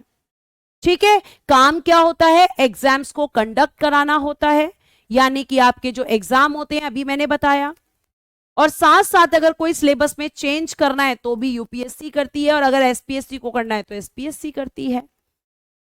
जैसे आपके स्कूल के सिलेबस में चेंज कौन करता है, बोर्ड्स करते हैं। यहां पे सिलेबस चेंज कौन करता है, ये कमीशंस करते हैं। ठीक है, स्थापना कब हुई सब बताऊंगी, थोड़ा पेशेंस रखेंगे। सारे फैक्ट एक जगह कलेक्ट कर रखे हैं। पहला यूपीएससी 1926 में बना था, फिर भी बता देती हूं, अब आपने पूछा है तो। उसके बाद प्यारे बच्चों हमें लिखना है आर्टिकल 316। ठीक है, यहां पे देखिएगा आर्टिकल 316, मैं ये स्लाइड से भी पढ़ाऊंगी तो समझ में आ जाएगा, बहुत शॉर्ट में लिखा है। सदस्यों की नियुक्ति और पदावधि, किसके सदस्यों की बेटा, यूपीएससी या एसपीएससी, दोनों की बात चल रही है यहां पर एक साथ। तो प्यारे प्यारे बच्चों आर्टिकल 316 में क्या क्या है कि सदस्यों की नियुक्ति, आपके जो सदस्य होंगे उसमें आपका जो संघ लोक सेवा आयोग होता है, और आपके इसमें एक अध्यक्ष और अन्य सदस्य होते हैं। देखिएगा जरा, संघ लोक सेवा आयोग, इंग्लिश में देखिएगा यूनियन पब्लिक सर्विस कमीशन, आयोग के अध्यक्ष यानी कि प्रेसिडेंट, या फिर आप लिख सकते हो चेयरमैन, कोई भी वर्ड यूज कर सकते हो, तथा सदस्यों की नियुक्ति कौन करेगा, राष्ट्रपति। तो यूपीएससी में जो चेयरमैन होते हैं, जैसे यूपीएससी क्या हो गया, एक कमीशन, उस कमीशन के अध्यक्ष कौन है, सॉरी, उस कमीशन में कौन होता है, एक अध्यक्ष और अन्य सदस्य। सबको कौन अपॉइंट करेगा आर्टिकल 316 में, आप कहोगे कि मैम यहां पर करेंगे राष्ट्रपति। अब मैं आप ही से एक क्वेश्चन पूछती हूं, अगली स्लाइड पे वो लिखा है, अगर आपको समझ में आ गया हो तो आप आंसर कर पाओगे। ध्यान से सुनिएगा, मेरा क्वेश्चन ये है कि आपके संघ लोक सेवा आयोग के अध्यक्ष तथा सदस्यों की नियुक्ति राष्ट्रपति करता है, तो राज्यपाल किसकी, सॉरी, तो एसपीएससी के सदस्यों की नियुक्ति और उसके अध्यक्ष की नियुक्ति कौन करेगा, बताओ जल्दी से। Thank you Manish ji. SPSC के अध्यक्ष और सदस्यों की नियुक्ति कौन करेगा, बताइए बेटा।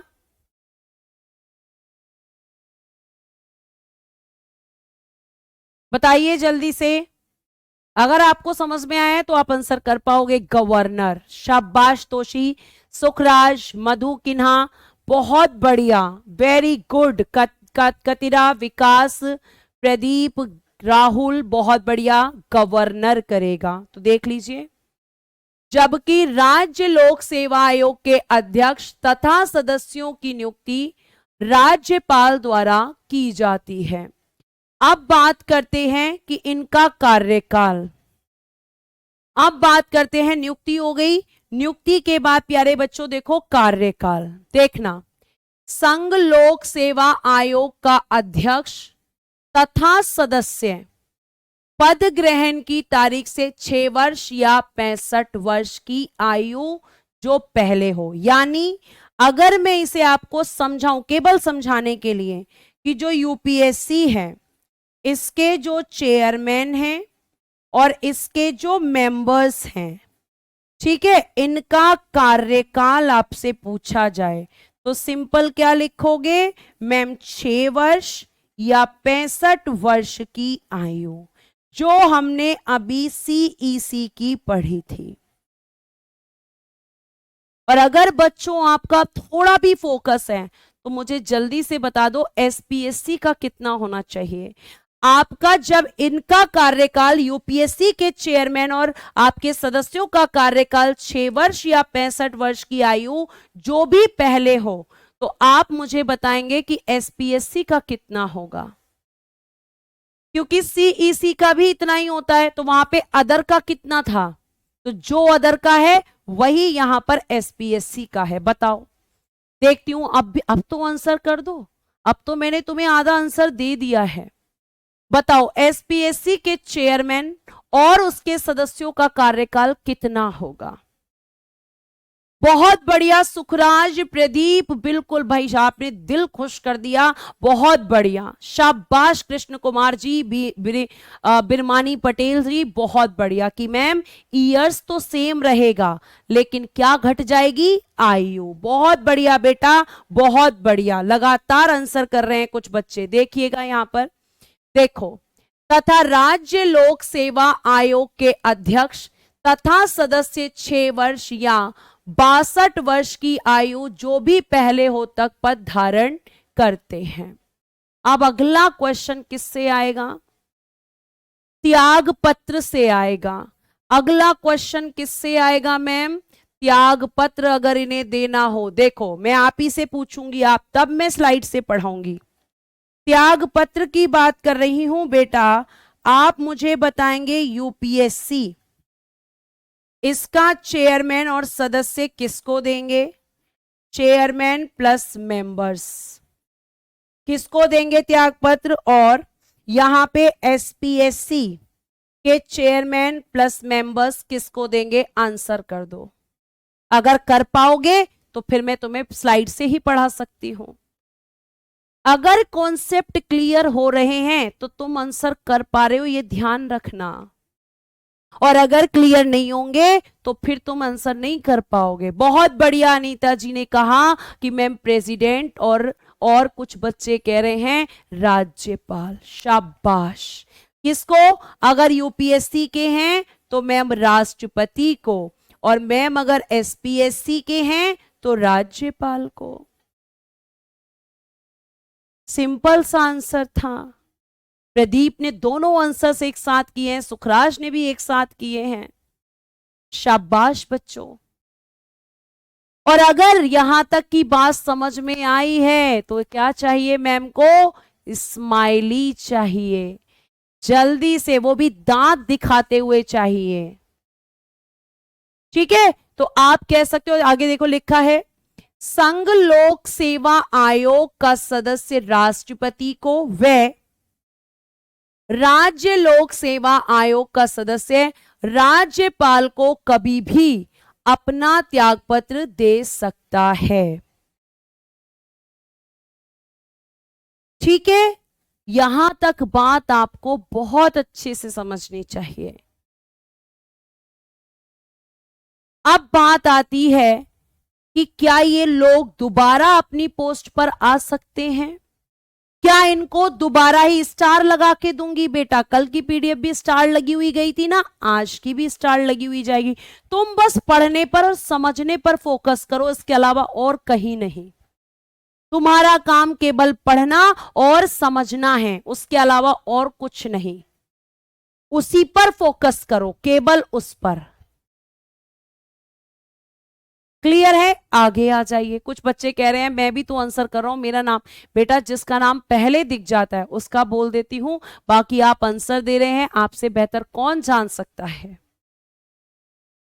आगे आइए। अब देखो, किसी लोक सेवा आयोग, किसी लोक सेवा आयोग का मतलब यूपीएससी हो या फिर एसपीएससी, ठीक है, यूपीएससी हो या एसपीएससी, आयोग का कोई सदस्य अपनी पदावधि की समाप्ति पर पुनर्नियुक्ति यानी कि रीअपॉइंटमेंट, क्या लिखेंगे? रीअपॉइंटमेंट, पुनर्नियुक्ति हेतु पात्र नहीं होता। यानी कि अगर मैं आपसे बात करूं, कुछ नाम लिखते हैं, कुछ नाम लिखते हैं और इस बात को समझ, जैसे मैंने आपको बोला राष्ट्रपति जी कौन है इस समय? द्रौपदी मुर्मू हैं।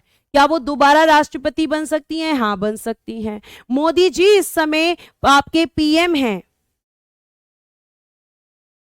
तो क्या वो दोबारा पीएम बन सकते हैं? जी बन सकते हैं, लेकिन ये दोबारा नहीं बन सकते। अब जैसे क्या कहना चाह रही हैं मैम, आप ध्यान से इस लाइन को समझाने के लिए आपको मैं बेहतरीन तरीके से समझाऊंगी, ध्यान से सुनना। जैसे मान लो कि ए है, ए कौन है? यूपीएससी चेयरमैन,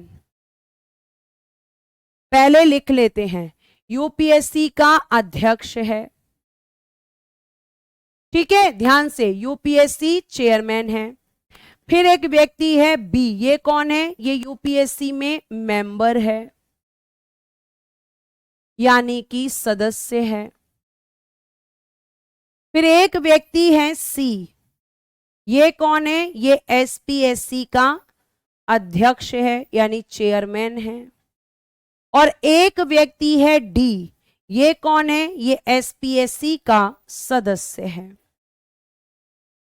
तो अब मेरी बात को ध्यान से सुनना। देखो, ए तो प्यारे बच्चों कहीं पर भी काम नहीं करेगा, क्योंकि इसमें सबसे बड़ा पद यूपीएससी का चेयरमैन ही है।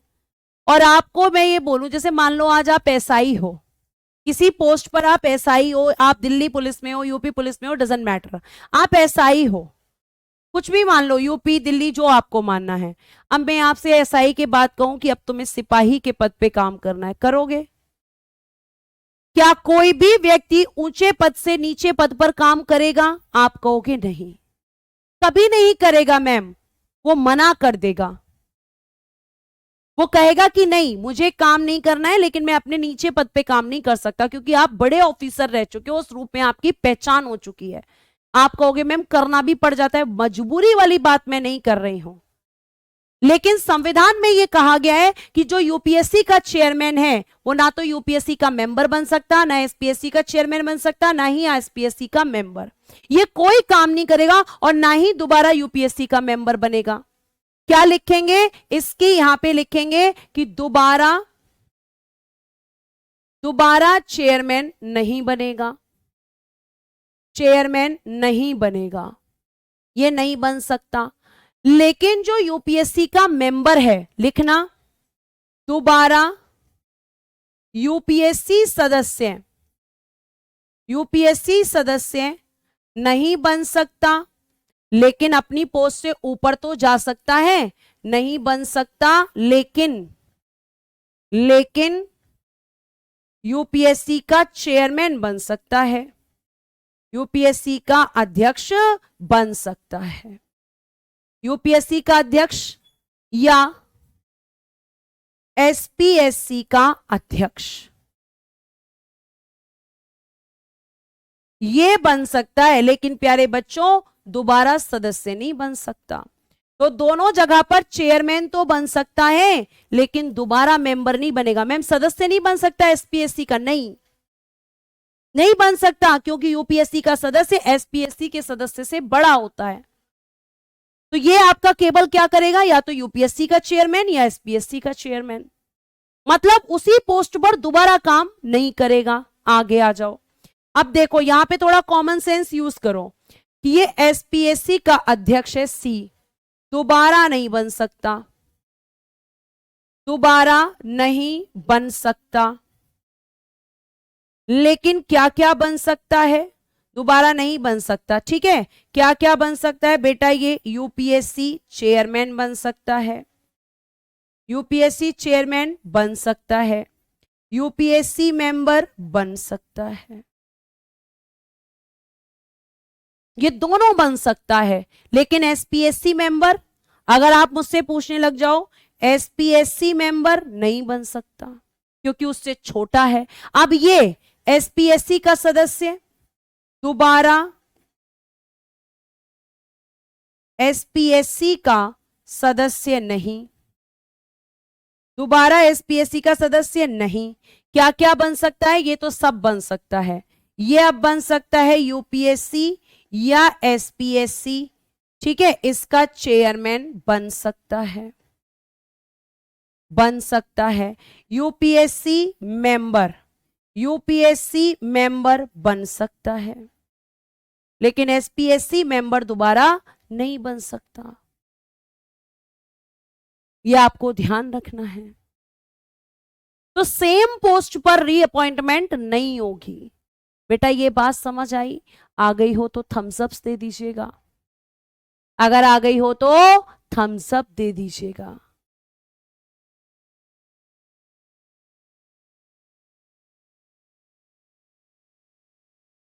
हाँ, एसपीएससी का सदस्य सब बन सकता है, लेकिन दोबारा सदस्य नहीं बन सकता एसपीएससी में।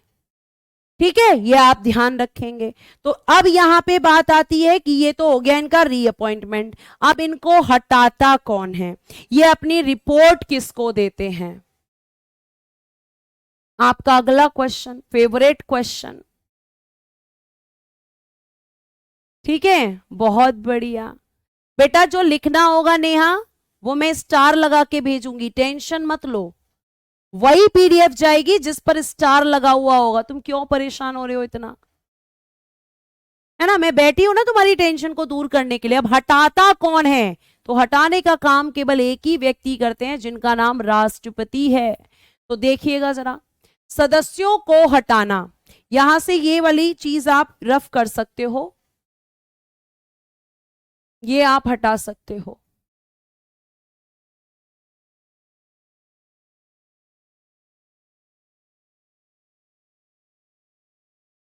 बस इतना काफी है। सदस्यों को हटाना, रिमूवेबल, ओहो, रिमूवेबल मेंबर्स, रिमूवेबल मेंबर्स। तो अब देखना यहां पर, चाहे एसपीएससी का सदस्य हो, चाहे आपका यूपीएससी का, किसी का भी सदस्य हो, हटाने का काम केवल कौन करेगा, राष्ट्रपति। अनमोल चौहान जी, उसके अलावा कृष्ण ब्लॉग्स जी, आप दोनों को थैंक यू। बेटा मैं पूरी कोशिश करती हूं कि एक एक कॉन्सेप्ट को क्लियर करूं। अगर समझने वाला बच्चा है तो वो 100% समझेगा, और अगर सारी बात आपके दिमाग की होती है, पढ़ाई को बर्डन की तरह लोगे तो पढ़ाई एक बोझ है, और पढ़ाई को एंजॉय करोगे तो उससे ज्यादा आपका कोई अच्छा दोस्त नहीं है। क्योंकि पढ़ाई, वो शिक्षा आपकी वो मित्र है जो कभी आपका नुकसान नहीं करती, हमेशा फायदा देती है। शिक्षा, ज्ञान एक ऐसी चीज है जो जीवन में तुमसे कोई नहीं छीन सकता, तुमसे सब कुछ छीना जा सकता है सिवाय शिक्षा के। तुम्हारी प्रॉपर्टी, तुम्हारा घर, तुम्हारे बीबी, तुम्हारे बच्चे सब अलग हो सकते हैं, तुम्हारे माता पिता भी अलग हो जाएंगे एक समय बाद, लेकिन तुम्हारी पढ़ाई, जब तक तुम जिंदा हो, तुम्हारा ज्ञान तुम्हारे पास रहेगा। और ज्ञान हमेशा फायदा देता है। आ जाइए आगे, आर्टिकल 317 पढ़ो। लोक सेवा आयोग के अध्यक्ष या किसी सदस्य को केवल कदाचार, यानी इसकी इंग्लिश क्या होती है, कदाचार को प्यारे बच्चों हम कहते हैं मिसबिहेवियर। यानी अगर मैं इसे साधारण शब्दों में समझाऊं तो पद का दुरुपयोग, पद का दुरुपयोग। यानी आप जब यूपीएससी के मेंबर हो, चेयरमैन हो, या फिर एसपीएससी के चेयरमैन या अध्यक्ष हैं, और आप वहां पे करप्शन कर रहे हैं, आप वहां पर क्या कर रहे हैं, भ्रष्टाचार, तो प्यारे प्यारे बच्चों आपको उस पद से हटाया जा सकता है, क्योंकि आप मिसबिहेव कर रहे हो, क्योंकि आप कदाचार कर रहे हो, आप अपने पद का मिसयूज कर रहे हो। और जैसे ही ये बात पता चलेगी, ध्यान रखना कि चाहे यूपीएससी के मेंबर्स और चेयरमैन हो, या एसपीएससी के मेंबर और चेयरमैन, इन दोनों के आपके किस आधार पे, कदाचार के आधार पर राष्ट्रपति के आदेश द्वारा उनके पद से हटाया जा सकता है। तो हटाने का काम कौन करेगा, हटाने का काम कौन करेगा, मैम राष्ट्रपति। चाहे यूपीएससी के चेयरमैन को हटाना हो, राष्ट्रपति, एसपीएससी के चेयरमैन को हटाना हो, राष्ट्रपति, यूपीएससी के मेंबर को हटाना हो, राष्ट्रपति, एसपीएससी के मेंबर को हटाना हो, राष्ट्रपति। यानी हटाने का काम राज्यपाल नहीं करेगा। इस बात को फिक्स कर लेना दिमाग में कि हटाने का अधिकार केवल किसको है, राष्ट्रपति को। थैंक यू अजय कुमार जी, बहुत बढ़िया लिखा है गोपाल आपने। शिक्षा उस मां का दूध है जिससे जितना पिया जाएगा उतना ही दहाड़ा जाएगा, शाबाश। ठीक है, ये आपको पता होना चाहिए। तो हटाने का काम कौन करेगा? केवल राष्ट्रपति। अब आ जाते हैं कि भाई ये लोग अपनी रिपोर्ट भी तैयार करते हैं, रिपोर्ट किसको देते हैं? सारे भ्रम दूर कर दूंगी मैं तुम्हारे, जो तुम कहते थे ना हमें स्लाइड से समझ में नहीं आएगा, भ्रम दूर। हम 2 घंटे नहीं पढ़ पाएंगे, वो भी भ्रम दूर। आंसर तुम ही लोग कर रहे हो। अब ध्यान से सुनना। संघ तथा राज्य लोक सेवा आयोग का यह भी कर्तव्य है कि वह प्रति वर्ष यानी एवरी ईयर, प्रति वर्ष अपने द्वारा किए गए कार्यों की एक रिपोर्ट राष्ट्रपति या राज्यपाल को सौंपे। तो आप मुझे बताएंगे कि सबसे पहले क्या लिखना है? रिपोर्ट लिखनी है मैम। रिपोर्ट किसको? तो रिपोर्ट कब तैयार की जाती है? तो आप कहेंगे प्रति वर्ष, एवरी ईयर। रिपोर्ट प्रति वर्ष यानी कि एवरी ईयर। अब अगला क्वेश्चन जो मैं पूछने जा रही हूं, आंसर करना। यूपीएससी किसको देगा और एसपीएससी किसको देगा? चलो बताओ। एक बार पढ़ा दिया, अब आंसर कर दो। हाँ जी, स्माइली भी लेंगे, चैप्टर खत्म होने वाला है, फिर स्माइली लेंगे। बताइए जल्दी से, बताओ जल्दी से, बताओ। यूपीएससी अपनी रिपोर्ट किसको देगी? जल्दी बताओ। और एसपीएससी अपनी रिपोर्ट किसको देगी? जल्दी बताओ। बहुत बढ़िया, रमाकांत जी कह रहे हैं मैम यूपीएससी प्रेसिडेंट और एसपीएससी गवर्नर। शाबाश रमाकांत जी, बहुत बढ़िया। President governor, president governor. तो ये किसको देंगे? राष्ट्रपति को। और ये किसको देगी? राज्यपाल को। और ये बात किसमें कही गई है? आर्टिकल 323 में। कहानी आपकी खत्म हो गई, कहानी आपकी खत्म हो गई। अब मुझे एक चीज और पूछनी है तुम लोगों से, देखती हूँ तुम्हारा कितना दिमाग चलता है।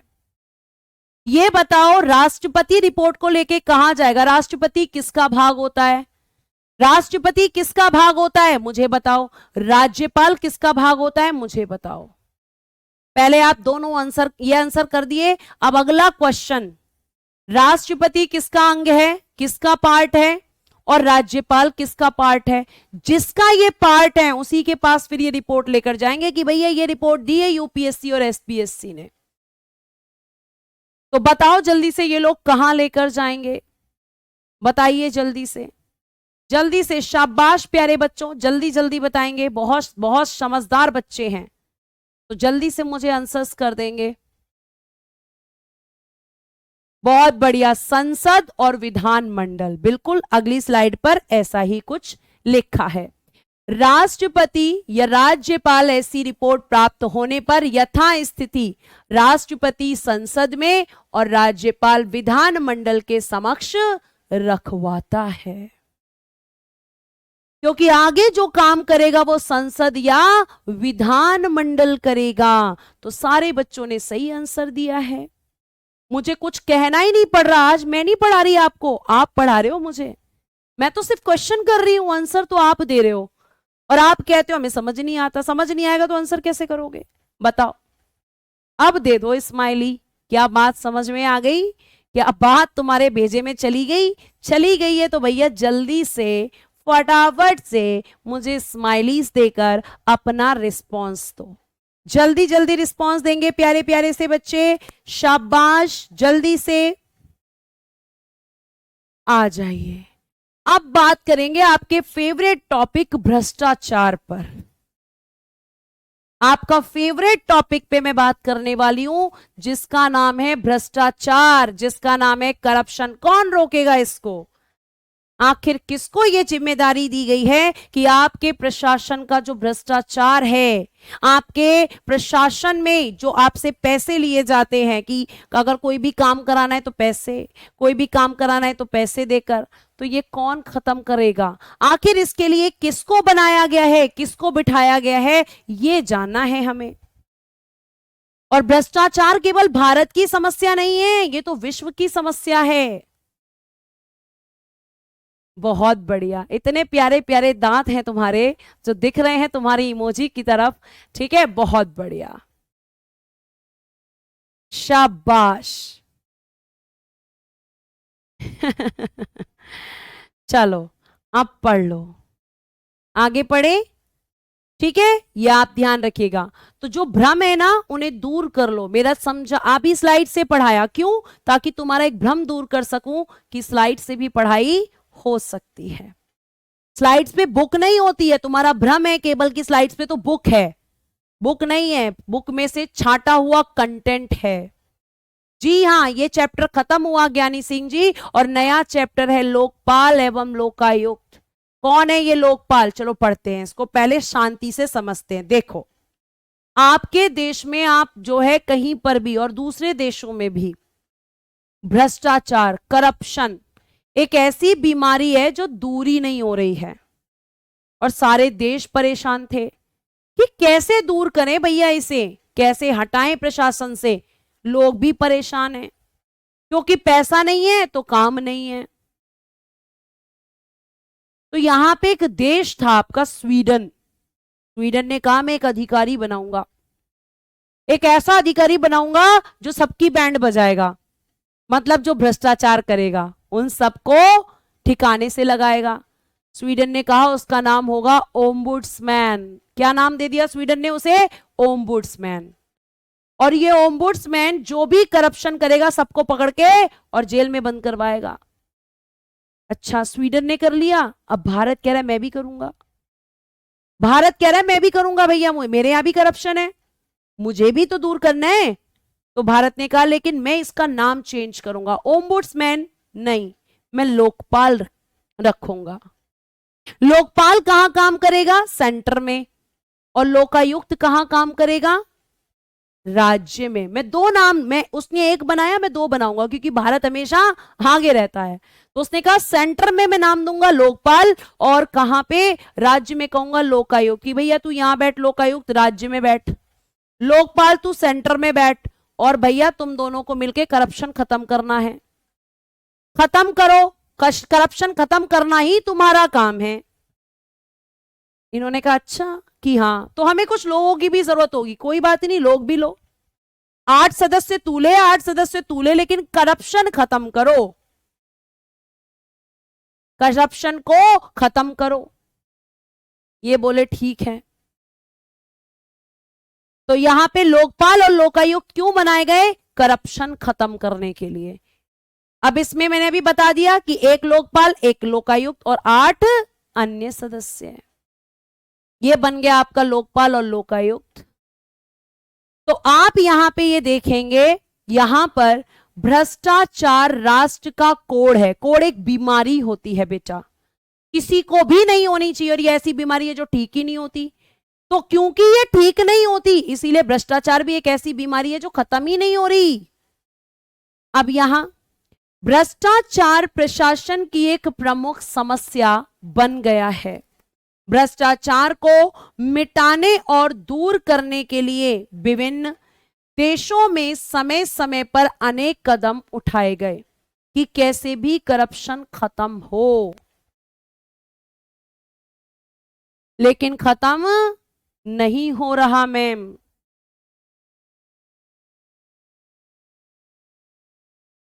उठा लिया कदम, अब यहां पे सबसे पहले किसने उठाया, अभी मैंने बताया, जल्दी से कमेंट बॉक्स में बताओ। सबसे पहले करप्शन को दूर करने का प्रयास किसने किया, तो मैम अभी आपने बोला स्वीडन ने। कब कर दिया, 1809 में। स्वीडन में सर्वप्रथम 1809 में संविधान के अंतर्गत ओम्बुड्समैन की स्थापना की गई। भारत में कहा, ओम्बुड्समैन को लोकपाल के नाम से जाना जाता है।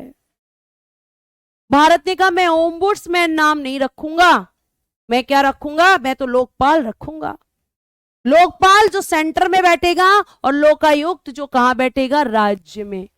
अब यहां पे क्या क्वेश्चन आएगा, पहली बार लोकपाल शब्द का प्रयोग किसने किया, कौन था वो व्यक्ति जिसके दिमाग में ये नाम आया था। जैसे आप पूछते होगे बड़े होके, मेरा नाम किसने रखा मम्मा, मेरा नाम किसने रखा पापा, तो वो बताते होंगे भाई तेरी बुआ ने रखा, हमने रखा, या तेरे पापा ने, तेरी मम्मी ने, ऐसे। तो यहां पर भी ये लोकपाल किसके दिमाग में आया नाम? कोई तो ऐसा विद्वान व्यक्ति रहा होगा। जी हाँ, आ जाइए, देखिएगा ध्यान से। भारत में ओम्बुड्स के लिए लोकपाल शब्द का प्रयोग वर्ष 1963 में लोकसभा सदस्य यानी कि एमपी श्री लक्ष्मी मल सिंघवी ने किया था। पहला लोकपाल और लोकायुक्त विधेयक यानी कि बिल 1968 में लोकसभा में पेश किया गया था, लेकिन पास नहीं हुआ। अब मैं तुमसे कुछ क्वेश्चन पूछ लेती हूं, अभी तुम्हें समझ आ जाएगा कि तुम कितना समझे हो। पहला क्वेश्चन बताएंगे प्यारे बच्चे, क्वेश्चन नंबर 1। ओम्बुड्समैन की स्थापना, इंग्लिश में लिख देती हूं, ओम्बुड्समैन की स्थापना कहां और कब, दोनों बताना, कहां और कब, दोनों बताना। भारत में लोकपाल शब्द का प्रयोग, लोकपाल शब्द का प्रयोग किसने और कब, किसने बताना है और कब भी बताना है, दोनों चीजें बताना। और थर्ड क्वेश्चन, जितना मैंने अभी पढ़ाया है, भारत में पहला लोकपाल बिल यानी विधेयक, पहला लोकपाल बिल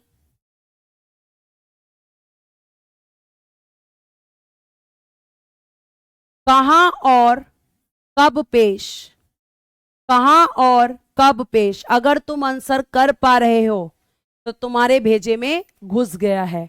1806 मैम स्वीडन, कुछ बच्चे कह रहे हैं 1806 मैम स्वीडन, 1806 पढ़ाया था मैंने, तुम्हारी पिटाई होनी चाहिए। अभी अभी मैंने पढ़ाया है, जरा देखना बड़े बड़े शब्दों में 1809 गलत है, 1806 वाले दोबारा से पढ़ेंगे। 1809 में स्वीडन। दूसरे का एक बच्चे ने आंसर किया और बहुत शानदार आंसर किया है। दूसरे का आंसर मैम बहुत बढ़िया, 1963, 1963 है ना। और 1963 में किसने, लक्ष्मी मल सिंघवी। लक्ष्मी मल सिंघवी कौन थे, लोकसभा सदस्य। कौन थे ये, लोकसभा सदस्य, यानी एक एमपी थे लोकसभा में। अब बताओ भारत में पहला लोकपाल बिल कहां और कब। बहुत बढ़िया मैम, 1968, 1968 में और लोकसभा में। आप तो कह रहे थे समझ नहीं आ रहा, आंसर तो आप ही कर रहे हो सारे, मैंने तो कुछ किया ही नहीं है। जो तुमने आंसर किए हैं वही तुम्हें सुनाए हैं, तो यही तक मैंने तुम्हें पढ़ाया है। और ऐसे किया जाता है रिवीजन। जो बच्चे कहते हैं कैसे याद रखें, ऐसे याद रखो, ऐसे याद रखो। ध्यान रखना कि जब ये 1968 में, एक मिनट, जब ये 1968 में लोकसभा में पेश किया गया था तो ध्यान रखना पारित नहीं हुआ। और जब पारित नहीं हुआ तो इसीलिए फिर ये कभी भी आपका कानून ही नहीं बना। फिर मैम कब बना, हम भी ये जानना चाहते हैं, कब बना ये कानून।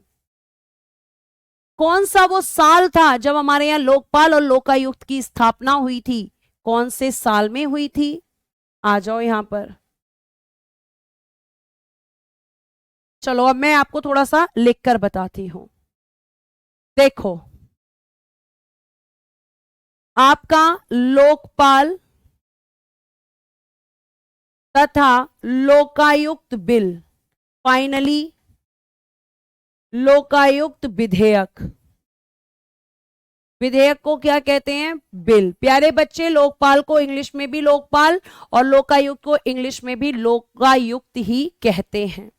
अब ये जो बिल है ये अब कब आया दोबारा से, तो और कहां आया, पहले तो लोकसभा में आया था लेकिन इस बार लोकसभा में नहीं, इस बार ध्यान रखिएगा, ये आपका कहां पे आया, इस बार ये आया राज्यसभा में। और राज्यसभा में जब ये आया तो कब आया, राज्यसभा में 17 दिसंबर 2013 को पारित हो गया। अब बताओ कहां जाएगा, तुम ही बताओ मुझे साराज, मुझे कुछ नहीं आता है, तुम बताओ अब कहां जाएगा। पहले बताओ, 17 दिसंबर 2013 में ये राज्यसभा में गया, अब कहां जाएगा, यहां से पास होकर पारित हो गया। बताओ जल्दी से, कहां भेजूं इसे, तुम्हारे घर भेजूं, कहां जाएगा बताओ जल्दी, जल्दी बताओ फटाफट से। आर्टिकल नहीं है बेटा इसका, ये संविधान में पहले से नहीं था, आकाश गोड़ से, आर्टिकल नहीं है इसका। राज्यसभा से बताओ कहां भेजूं इन्हें, कहां भेजूं इस बिल को, जल्दी बताओ। बहुत बढ़िया रितु हुडा, शाबाश मैम, अब इसे भेज दो लोकसभा में। कब गया, 18 दिसंबर 2013, और इसी दिन यहां से पारित हो गया। अब कहां जाएगा बताओ जल्दी से, अब कहां भेज दूं इसे, लोकसभा के बाद इसे कहां भेजूं, जल्दी से बताओ। बहुत बढ़िया मैम, प्रेसिडेंट के पास, अमित ने आंसर किया है प्रेसिडेंट। अब इसे प्रेसिडेंट के पास भेजो, क्यों भेजो, क्योंकि जब इस पर ये सिग्नेचर करेंगे, जब ये इस पर हस्ताक्षर करेंगे, और मैम इस समय प्रेसिडेंट कौन था, किस प्रेसिडेंट ने सिग्नेचर किया था, तो आप कहेंगे कि किस प्रेसिडेंट ने सिग्नेचर किया, तो उस समय आपके राष्ट्रपति जी थे प्रणब मुखर्जी। राष्ट्रपति जी कौन थे, प्रणब मुखर्जी। इन्होंने सिग्नेचर किया कब, 1 जनवरी 2014 को लागू हो गया। इन्होंने सिग्नेचर किया और ये एक्ट बन गया। बहुत बढ़िया, प्रेसिडेंट कब सिग्नेचर हुआ, 1 जनवरी 2014 से लागू। अब लागू होगा तो यहां कौन कौन बनेगा, एक ऑफिस बनेगा। चलो एक ऑफिस बनाते हैं, ठीक है। अब ये लागू हो गया तो मैम अब क्या बनेगा, अब बनेगा लोकपाल कार्यालय। पहले यही बनाएंगे फिर राज्यों में बनाएंगे, लोकपाल कार्यालय, यानी कि मैम अब बन जाएगा लोकपाल ऑफिस। अब बताओ इस ऑफिस में भैया कौन कौन बैठेगा, तुम बैठोगे या कोई और बैठेगा, बताओ जल्दी से, कौन बैठेगा, पहले बस उतना बता दो कौन बैठेगा, फिर वो कहां से आएंगे ये मैं बताऊंगी तुम्हें। तो मैम आपने अभी तो बताया कि इसमें एक अध्यक्ष बैठेंगे, और इसमें इनके साथ इन्होंने डिमांड करी कि 8 सदस्य बैठेंगे, 8 सदस्य, 8 मेंबर्स बैठेंगे मैम। और ये कहां से आएंगे, तो प्यारे बच्चे इनका चयन किया जाएगा, इन्हें चूज किया, सॉरी इनका क्या होगा, चयन। कौन करेगा चयन, चयन समिति, चयन समिति बनेगी एक, इन्हें सेलेक्ट किया जाएगा, और सेलेक्ट कौन करेगा, सेलेक्ट कमेटी। इस सेलेक्ट कमेटी में कौन कौन होगा, जैसे तुम्हारे लिए दुल्हन सेलेक्ट होगी तो कौन कौन करेगा, मैं मम्मी करेंगी, पापा करेंगे, बुआ करेंगी, है ना। हमारा तो मैम बाद में नंबर आता है, यहां पर भी एक कमेटी बनती है, जैसे तुम्हारी शादी के लिए कमेटी बनती है ना, कि कौन कौन लड़की देखने जाएगा या कौन कौन लड़का देखने जाएगा, यहां पे भी एक कमेटी बनती है, और उस कमेटी में, सॉरी अब उस कमेटी में कौन कौन होता है, देखो ध्यान से, यहां पे आपका इनका चयन कौन करेगा, एक चयन समिति करेगी। इसमें कौन कौन होगा सेलेक्ट कमेटी में मैम, अगली स्लाइड पर लिख देती हूं, देखो देखो, एक तो होंगे आपके चयन समिति बनाते हैं, चयन समिति ध्यान से सुन लेना, एक तो होंगे मैम प्रधानमंत्री यानी पीएम, एक होंगे मैम लोकसभा अध्यक्ष यानी स्पीकर ऑफ लोकसभा, एक होंगे लोकसभा में विपक्ष का नेता, लोकसभा में विपक्ष का नेता, विपक्ष का नेता, राष्ट्रपति द्वारा नामित व्यक्ति, राष्ट्रपति द्वारा नामित व्यक्ति, ठीक है, यानी जिसे राष्ट्रपति कहेंगे कि चल भैया तू भी चला जा, चल भैया तू भी चला जा। अच्छा, एक बच्चा कह रहा है आजकल लव मैरिज होती है, तो लव मैरिज बिना माँ बाप की मर्जी के कर लोगे क्या?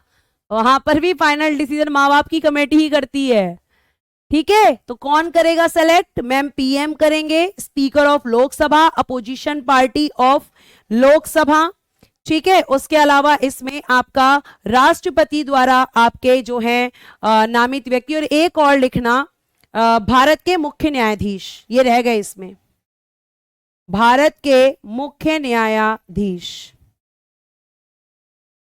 ये लोग मिलकर यहां पे करेंगे। चीफ जस्टिस, ये आपकी कमेटी बनेगी, ठीक है, ये आपकी कमेटी बनेगी यहां पर, और ये कमेटी आपके अध्यक्ष और आपके सदस्यों को चुनेगी। इसे कहते हैं सेलेक्ट कमेटी, इसे कहते हैं सेलेक्ट कमेटी। मैम इंग्लिश लिख दो, PM, speaker of Lok Sabha,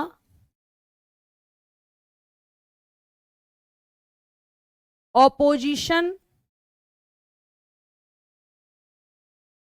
opposition leader of Lok Sabha, उसके बाद nominated person by the president,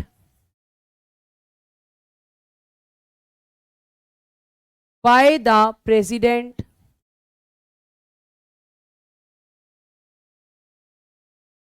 और आपके चीफ जस्टिस ऑफ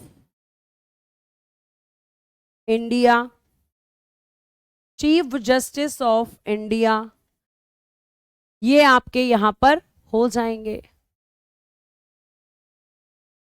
ठीक है, ये आपके यहां पर हो जाएंगे। ये सेलेक्ट कमेटी बनेगी और ये आपके कितना, एक अध्यक्ष और सदस्यों को मिलकर यहां पर चुनेगी। अब देखिए यहां पर पहला क्वेश्चन कि यहां पे प्रथम लोकपाल कौन थे? प्रथम लोकपाल कौन बनाया गया था? तो ये थे आपके पिनाकी चंद्र घोष, पिनाकी चंद्र घोष, पिनाकी चंद्र घोष प्यारे बच्चों आपके पहले अध्यक्ष थे। प्रथम लोकपाल पिनाकी चंद्र घोष थे। अब ये जो पिनाकी चंद्र घोष हैं, ये आपके देश के पहले लोकपाल बने थे। ये कौन थे? तो सर्वोच्च न्यायालय के पूर्व न्यायाधीश, सर्वोच्च न्यायालय के पूर्व न्यायाधीश, यानी जज ऑफ सुप्रीम कोर्ट को यहां पे बनाया गया था। 2 लाइन लिखूंगी लास्ट, बाकी पढ़ाऊंगी कल। अब आपसे बात करें कि ये जो आपके इसमें लोकपाल जो होता है, लोकपाल कार्यालय, इस लोकपाल कार्यालय के जो अध्यक्ष हैं, अध्यक्ष प्लस सदस्य,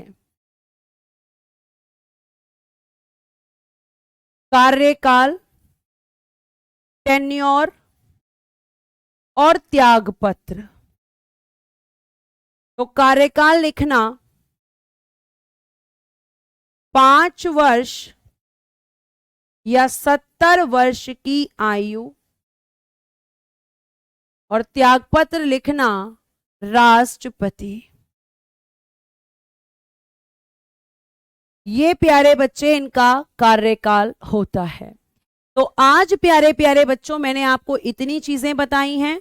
कल मैं आपको, अच्छा एक चीज और लिख लो बेटा लास्ट, सॉरी एक चीज और लिख लो, मुझे याद आ गई, शपथ।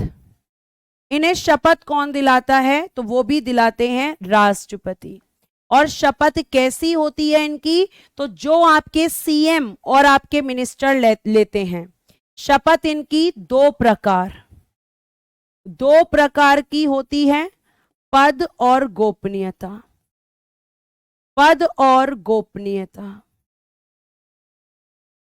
कल हम इसको खत्म करेंगे और कल ही मैं पढ़ाऊंगी आपको लोकल सेल्फ गवर्नमेंट।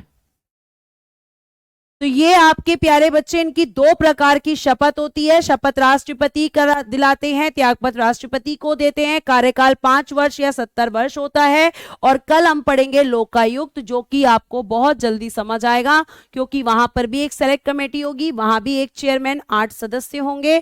ठीक है, ठीक है। तो आपकी विवाह की जो सेलेक्ट कमेटी है उसे ध्यान से बनवाना। ठीक है, आज के लिए प्यारे बच्चों यहीं पे रखते हैं, क्लास को विराम देते हैं। कल सेम टाइम पर 4 बजे हम मिलेंगे और कल की क्लास को हम इसे खत्म करके और कल पढ़ेंगे आपकी पंचायत, जो कि आपके पेपर में आती हैं। जी स्टार लगा के भेजूंगी मंजे, डोंट वरी। अब जल्दी से जाते जाते स्माइली देकर जाना और थम्स अप देकर जाना।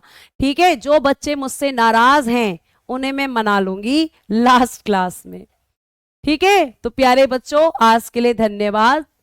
Bye bye, take care and good day everyone. जय हिंद, जय भारत। हंसते रहो, मुस्कुराते रहो।